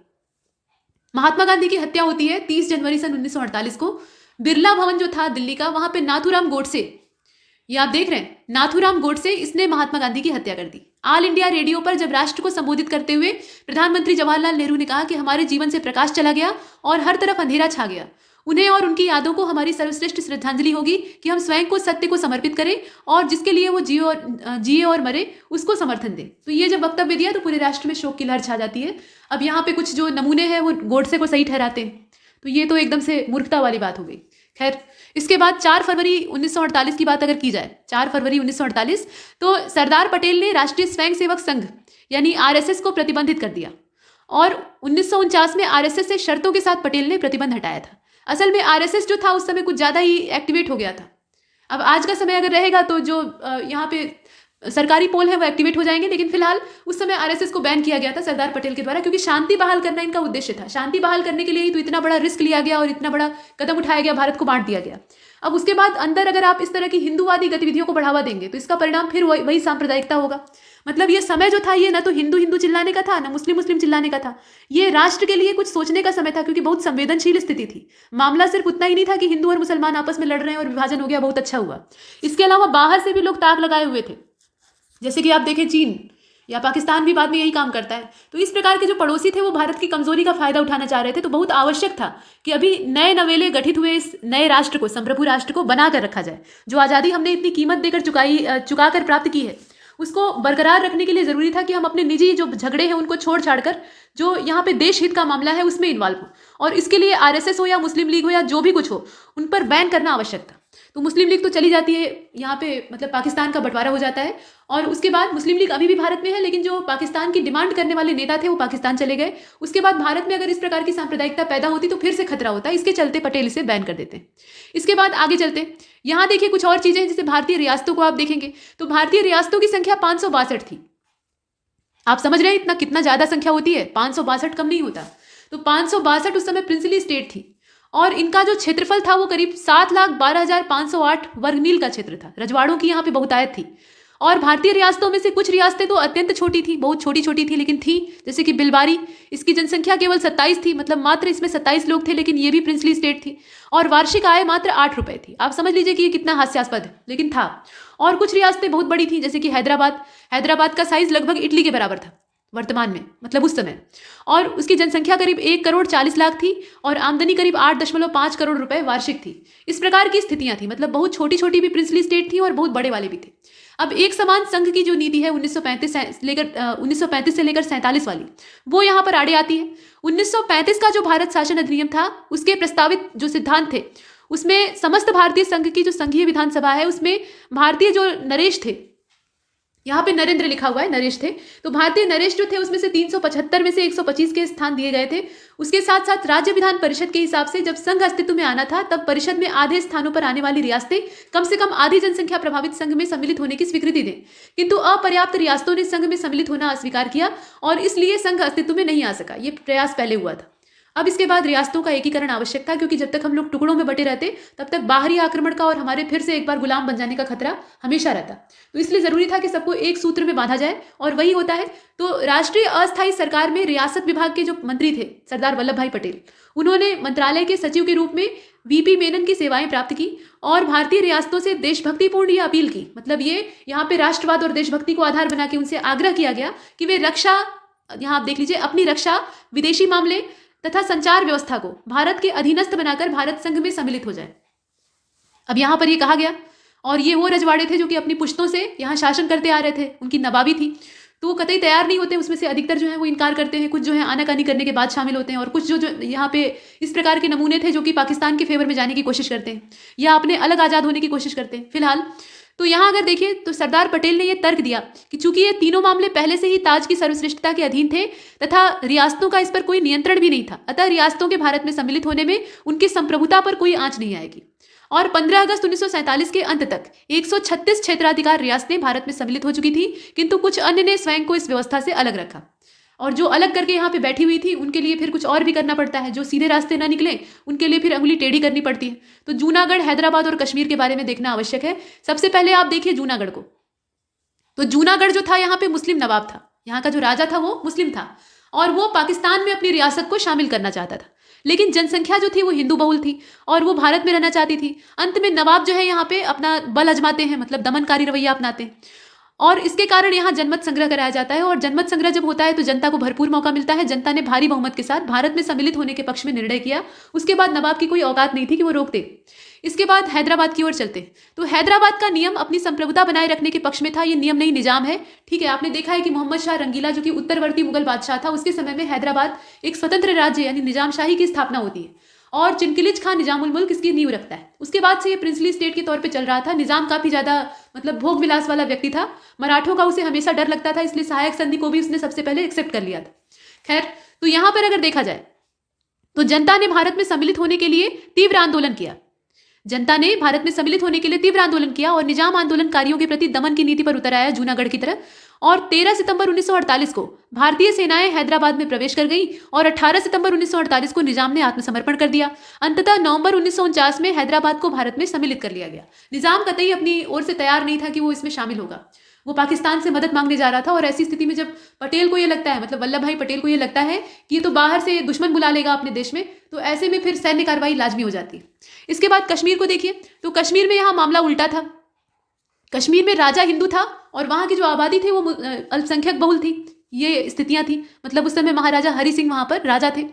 जम्मू कश्मीर राज्य का जो शासक था वो हिंदू था और जनसंख्या मुस्लिम बहुसंख्यक थी। यहाँ का राजा भी कश्मीर की संप्रभुता को बनाए रखने के पक्ष में था। यहाँ कई तरह की समस्या थी, मतलब राजा अगर चाहे भारत संघ में विलय करना तो मुस्लिम आबादी जो थी उसमें से कुछ जो धड़ा था, सब नहीं, कुछ जो धड़ा था वो इसके पक्ष में नहीं होता था। मतलब यहाँ मतभेद क्रिएट होता था। साथ ही साथ राजा की अपनी यहाँ पे महत्वाकांक्षा, अपना लालच था। मतलब हरि सिंह के मन में ये प्रलोभन जगा हुआ था या लालच जगा हुआ था कि वो आजाद रह सकते हैं और वो बाद तक आनाकानी करते हैं, यानी विलय पत्र पे हस्ताक्षर ही न करें। और बाद में जब स्थितियां नियंत्रण से बाहर होती हैं, मतलब पाकिस्तान की ओर से कबाइली आ जाते हैं और वो पाकिस्तान का माफ कीजिएगा कश्मीर का एक बड़ा हिस्सा कब्जे में ले लेते हैं, जो कि पीओके कहा जाता है। तो उस पर जब कब्जा जमा लेते हैं तब जाकर हरि सिंह को होश आता है और ये भारत से मदद मांगते हैं। मतलब ये काम अगर इन्होंने पहले ही कर दिया होता है या सरकार ने तुरंत एक्शन लिया होता तो ये स्थितियां नहीं बनी होती, लेकिन हरि सिंह इसके लिए तैयार नहीं थे। तैयार तब होते हैं जब उनकी जान पर आफत आ जाती है। मतलब यहाँ पे आप देख लीजिए, कुछ समय पश्चात नव स्थापित पाकिस्तान जो है कबाइलियों को भेजकर कश्मीर पर हमला करवा देता है और कबाइली तेजी से श्रीनगर जो कि राजधानी क्षेत्र था वहां बढ़ने लगते हैं। शीघ्र ही पाकिस्तान ने अपनी सेना भी कबाइली आक्रमणकारियों के समर्थन में कश्मीर में भेज दी। अंत में विवश होकर कश्मीर के शासक ने 26 अक्टूबर 1947 को, ये पाकिस्तान में नहीं जाना चाहते थे, ये आजाद रहना चाहते थे, भारत में शामिल नहीं होना चाहते थे, लेकिन भारत से आजादी स्वतंत्र रहना चाहते थे। अंत में इनकी मंशा धरी की धरी रह जाती है और 26 अक्टूबर सन 1947 को ये विलय पत्र पर हस्ताक्षर कर देते हैं। तत्पश्चात कबाइलियों को खदेड़ने के लिए भारतीय सेना जम्मू कश्मीर भेजी गई। उसके बाद जब यहाँ पे ये समर्थन कर देते हैं कि हम भारतीय संघ में विलय होंगे, तो उसके बाद सेना जाती है वहाँ इन्हें सपोर्ट करने के लिए, वहाँ से जो घुसपैठिए थे उनको भगाने के लिए। और उसके बाद क्या होता है, तो भारत ने पाकिस्तान समर्थित आक्रमण की शिकायत, यहाँ ध्यान दीजिएगा, भारत ने पाकिस्तान समर्थित आक्रमण की शिकायत संयुक्त राष्ट्र सुरक्षा परिषद में दर्ज कराई। संयुक्त राष्ट्र संघ की स्थापना हो गई थी और राष्ट्र संघ की स्थापना शांति बहाल करने के उद्देश्य से ही हुई थी, तो उसकी जो सुरक्षा परिषद थी उसमें ये शिकायत दर्ज कराई जाती है और उसने जनमत द्वारा समस्या के समाधान की सिफारिश की। इसके साथ ही भारत ने 84,000 वर्ग किलोमीटर का जो भूक्षेत्र है वो पाकिस्तान के अधिकार में ही छोड़ दिया। और भारतीय संविधान के निर्माण के बाद, और यहाँ भी अमेरिका का ही हाथ था, मतलब जो संयुक्त राष्ट्र की बागडोर थी वो एक तरह से अमेरिका के हाथ में थी और ये जो देश था ये कभी नहीं चाहता कि भारत जो है वो एकदम से मजबूत बन जाए, तो उसने ये दबाव बनाया कि भाई इतना हिस्सा छोड़ दीजिए। तो भारत ने उस समय शांति बहाल रखने के लिए छोड़ दिया। छोड़ा क्या, मतलब वो उन्हीं के अधिकार में रह गया।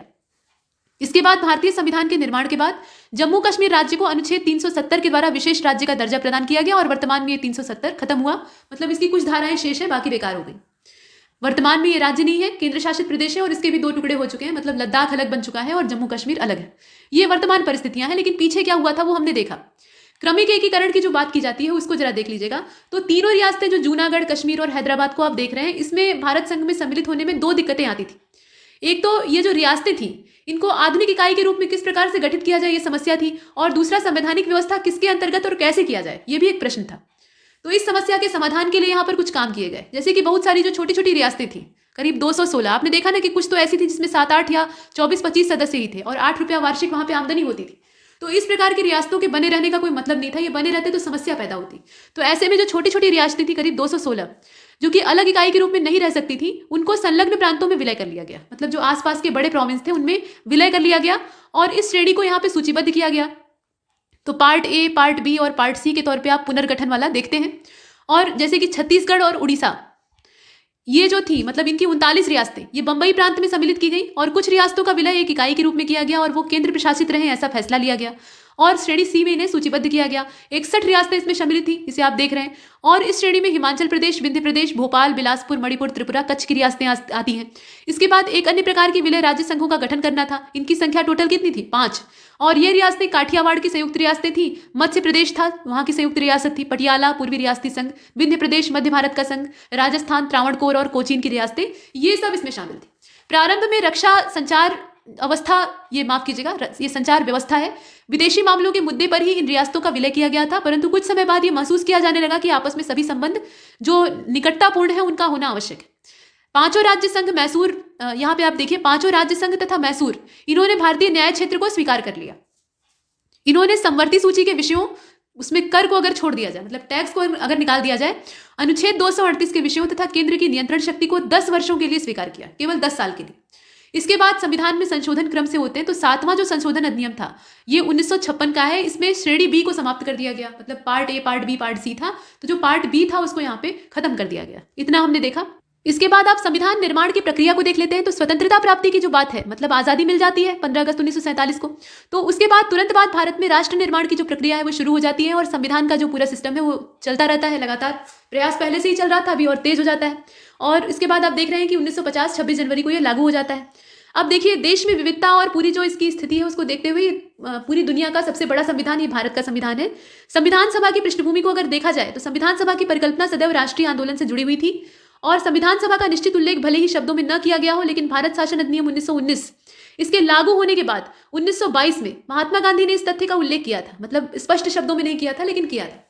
जनवरी 1925 में दिल्ली में जो सर्वदलीय सम्मेलन हुआ था उसमें कॉमनवेल्थ ऑफ इंडिया बिल को प्रस्तुत किया गया था, जिसकी अध्यक्षता महात्मा गांधी ने की थी। और उल्लेखनीय है कि भारत के लिए एक संवैधानिक प्रणाली की रूपरेखा प्रस्तुत करने का यह पहला प्रयास था।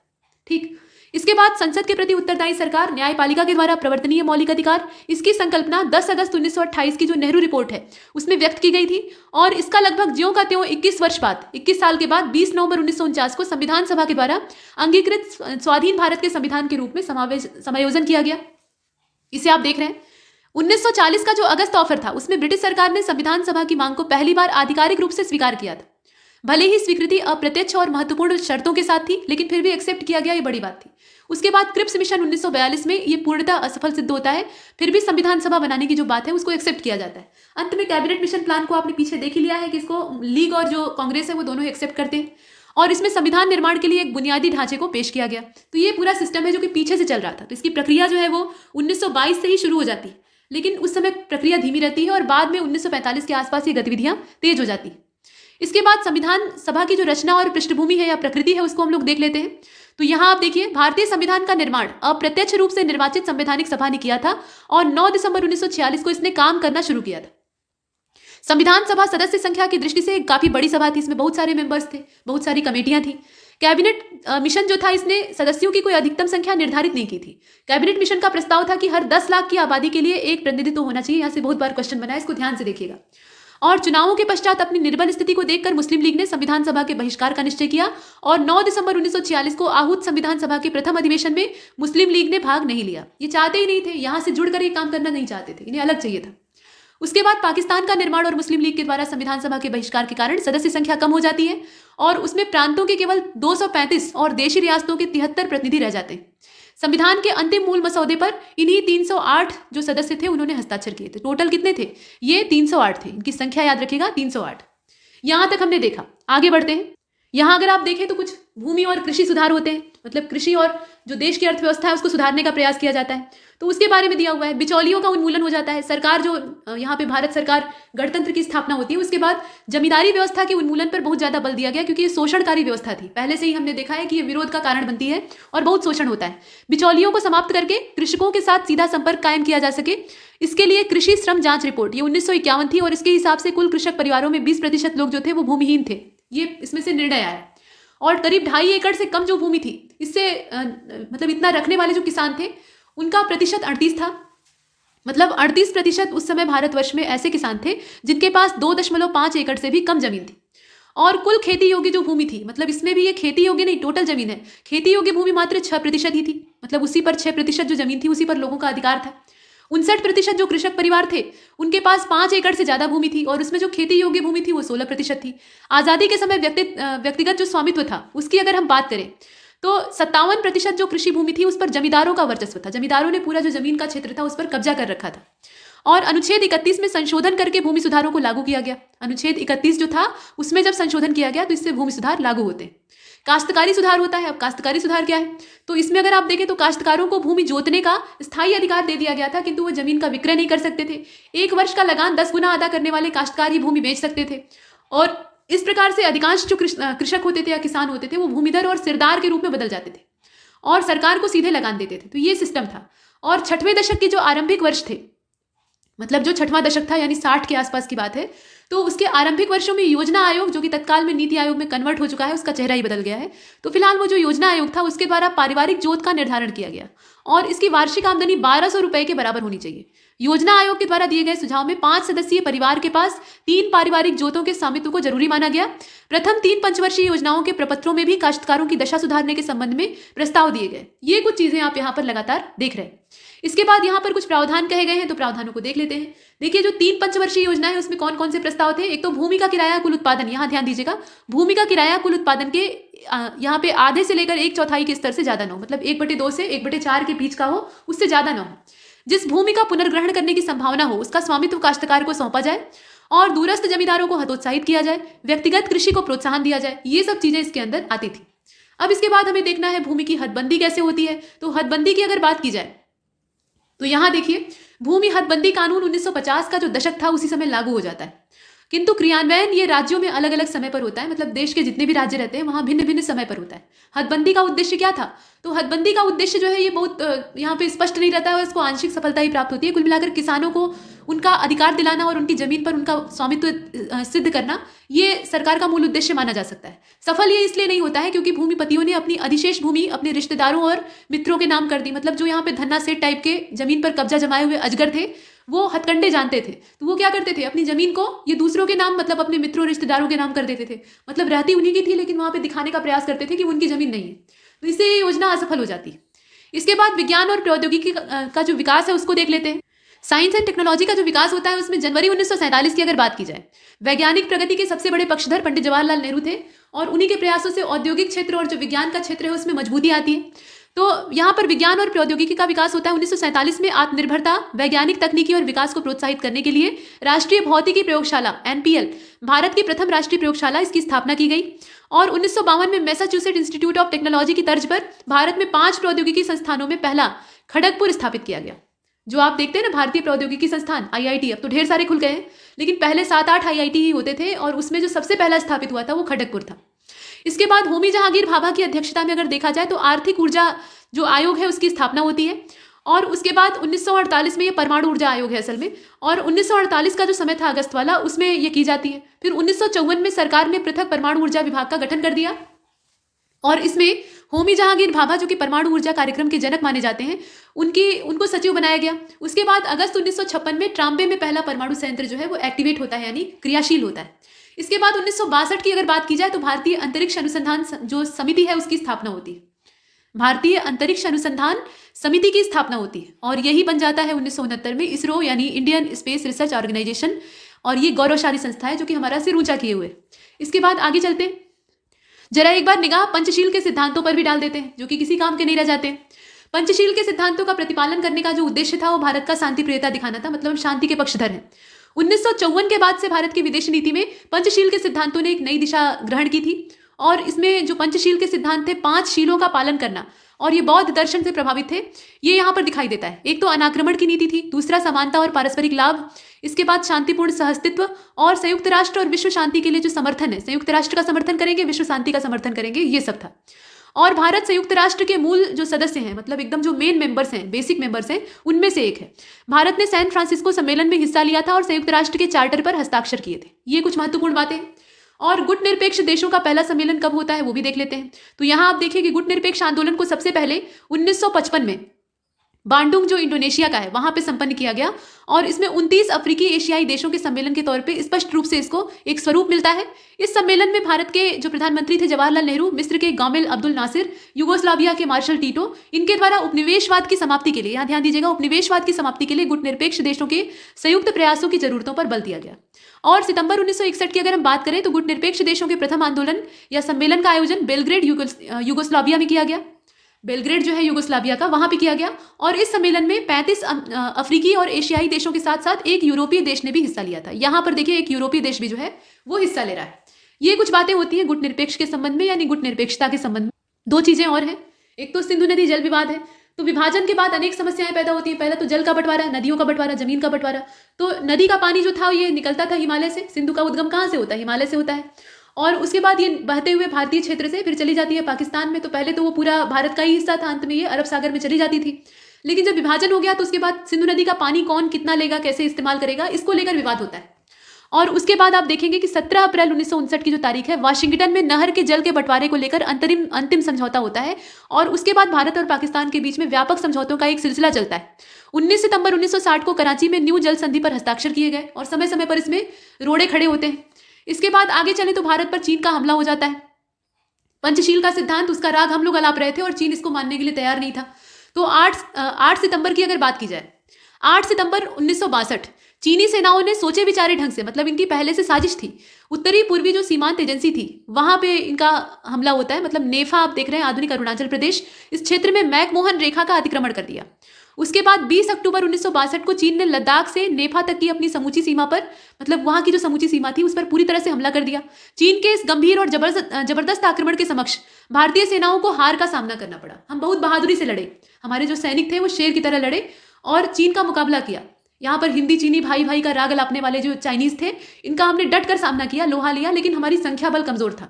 और यहाँ पर सरकार का भी जो पहले हम शस्त्र नहीं उठाएंगे वैसी वाली नीति थी वो भी आड़े आ रही थी। तो कुल मिलाकर पराजित हुए। और पराजित जब हुए तो उसके बाद एक बड़ा जो भूभाग था वहां से हमें पीछे हटना पड़ा, जहां पे चीन कब्जा जमाने की मंशा कर रहा था, और वहां पे वो अक्साई चीन अपना जमा लेता है। वो क्षेत्र जो था वो अक्साई चीन बन जाता है, वहां पे चीन का कब्जा हो जाता है। इसके बाद देखिए 1962 में 6 अफ्रो एशियाई देश जो थे, इंडोनेशिया, म्यांमार, संयुक्त अरब अमीरात, इसके अलावा घाना, श्रीलंका, कोलंबो प्रस्ताव के माध्यम से दोनों देशों के मध्य समझौता कराने का प्रयास करते हैं। और भारत ने कोलंबो प्रस्ताव में स्वीकृति दी, लेकिन चीन ने इसे एक्सेप्ट नहीं किया। चीन कभी सुलह चाहता ही नहीं है, अभी भी नहीं चाहता है।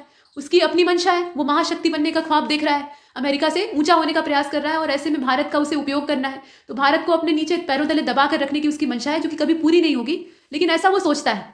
तो वो हमारा मित्र कभी नहीं हो सकता। जो भाई भाई वाला कॉन्सेप्ट था वो किसी जमाने में मिट्टी में दफन हो चुका है, ठीक। और इसका साक्षी हिमालय पर्वत है। तो इतना हमने देखा।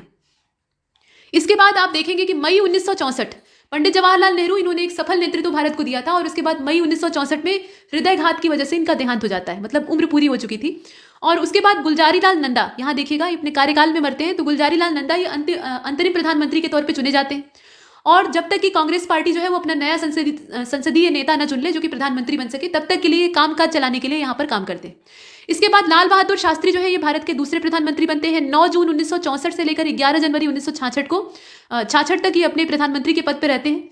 अपनी मृत्यु तक 18 महीने तक ये प्रधानमंत्री बने रहते हैं। बहुत लंबा समय नहीं रहता है। और देश से बाहर ताशकंद वाला जो क्षेत्र था वहां पर इनकी मृत्यु होती है। इसके बाद अभी चीन का आक्रमण तो हुआ ही था, फिर भारत पाकिस्तान जो युद्ध है वो छिड़ जाता है। 1965 की अगर बात की जाए तो भारत में पाकिस्तान की ओर से युद्ध के खतरे का जो सामना है वो दिखाई देता है। और 1958 में जो सैन्य तख्ता पलट था उसके माध्यम से जनरल मोहम्मद अयूब खान ये पाकिस्तान की जो सत्ता थी उस पर काबिज हो गया था, और बलपूर्वक राष्ट्रपति इस्कंदर मिर्जा जो थे इनको अपदस्थ करके स्वयं को राष्ट्रपति घोषित कर लिया था। तो वहाँ मिलिट्री का कंट्रोल पहले से ही चलता है, अभी भी देखा जाता है। उसके बाद अप्रैल 1965 में पाकिस्तान ने सिंध में जोर आजमाना शुरू किया। मतलब जब सेना का शासन लागू हुआ तो उसके बाद इनकी महत्वाकांक्षाएं काफी बढ़ गई, इनका मन बढ़ गया और एक बार फिर से सिर उठाने लगे। उसके बाद देखिए ब्रिटेन के हस्तक्षेप से गोलाबारी बंद करने पर सहमति बनती है और झड़प से पहले की स्थितियां कायम हो जाती हैं। इस बात से आश्वस्त होने पर कि भारतीय सेना कमजोर हो गई है और कश्मीर घाटी में शेख अब्दुल्ला और अन्य जो विरोधी हैं उनके द्वारा कोलाहल उत्पन्न करने पर पाकिस्तान में सत्ताधारियों ने कश्मीर पर हमला करने का निर्णय लिया और सितंबर 1965 में दूसरा भारत पाकिस्तान युद्ध शुरू हो जाता है।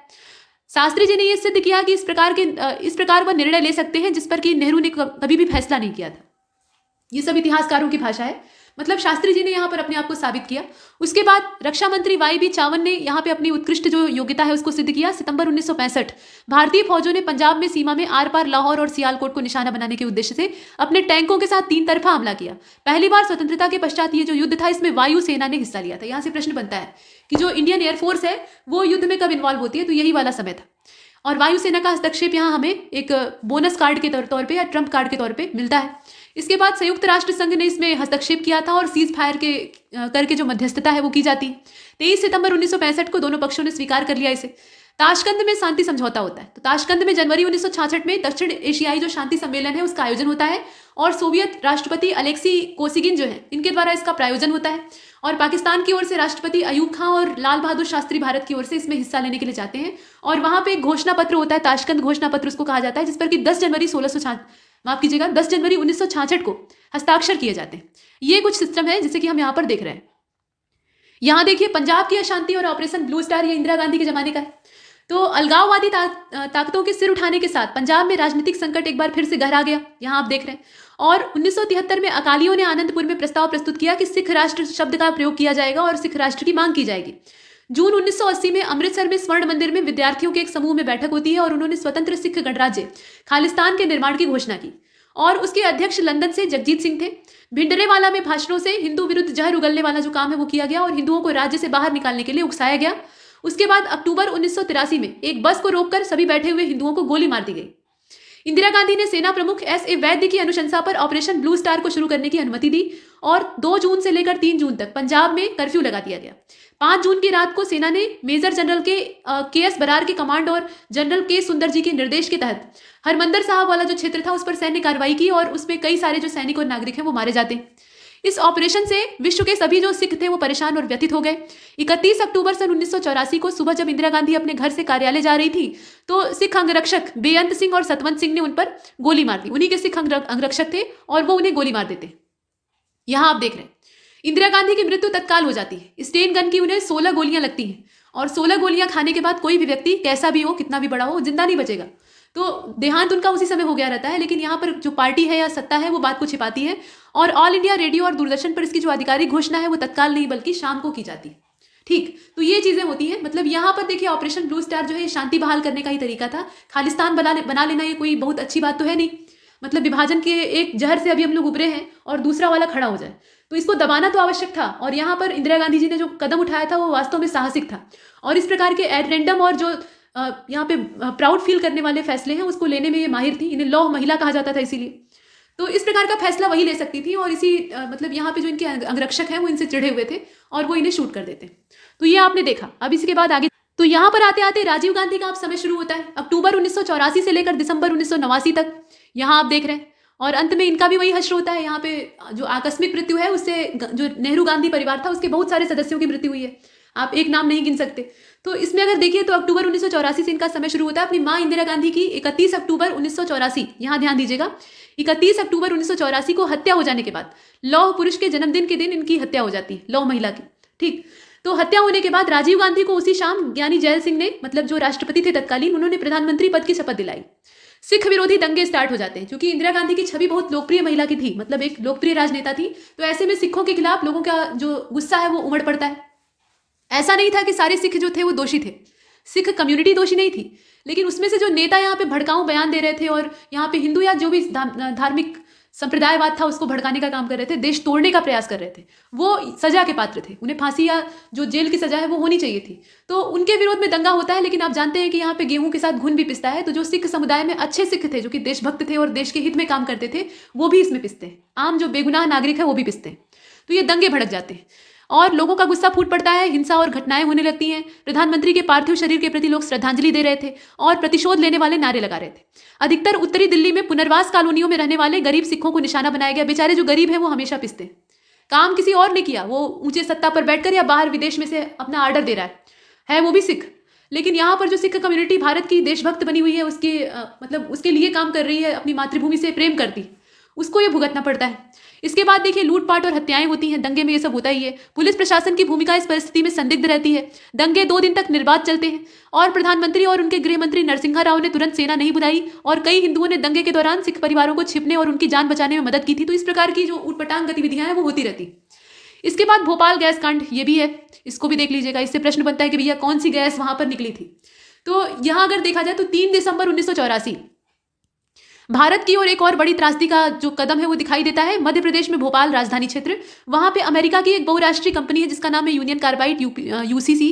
इसका कीटाणुनाशक बनाने वाला जो संयंत्र था, वहां से मिथाइल आइसोसाइनेट मिंक नाम की जो जहरीली गैस है उसका रिसाव होता है और करीब 15,000 से भी ज्यादा लोग यहाँ पे मर जाते हैं। मतलब गैस का रिसाव होता है और उसके बाद ये होता है, मतलब उसमें ये तर्क दिया जाता है, जो कंपनी के मालिक रहते हैं या उसके यहाँ पे प्रबंधन करता रहते हैं, वो ये तर्क देते हैं कि अगर हम गैस को वहां से रिलीज नहीं करते तो प्लांट में विस्फोट होने का खतरा था। रिसाव हो रहा था और रिसाव के चलते गैस की जो तादाद है वो ज्यादा हो गई थी, तो प्लांट से उसे रिलीज करना आवश्यक हो गया था। तो चेतावनी जारी करके हमने गैस को रिलीज कर दिया। भाई आप चेतावनी जारी करेंगे तो भागने का भी मौका दीजिए।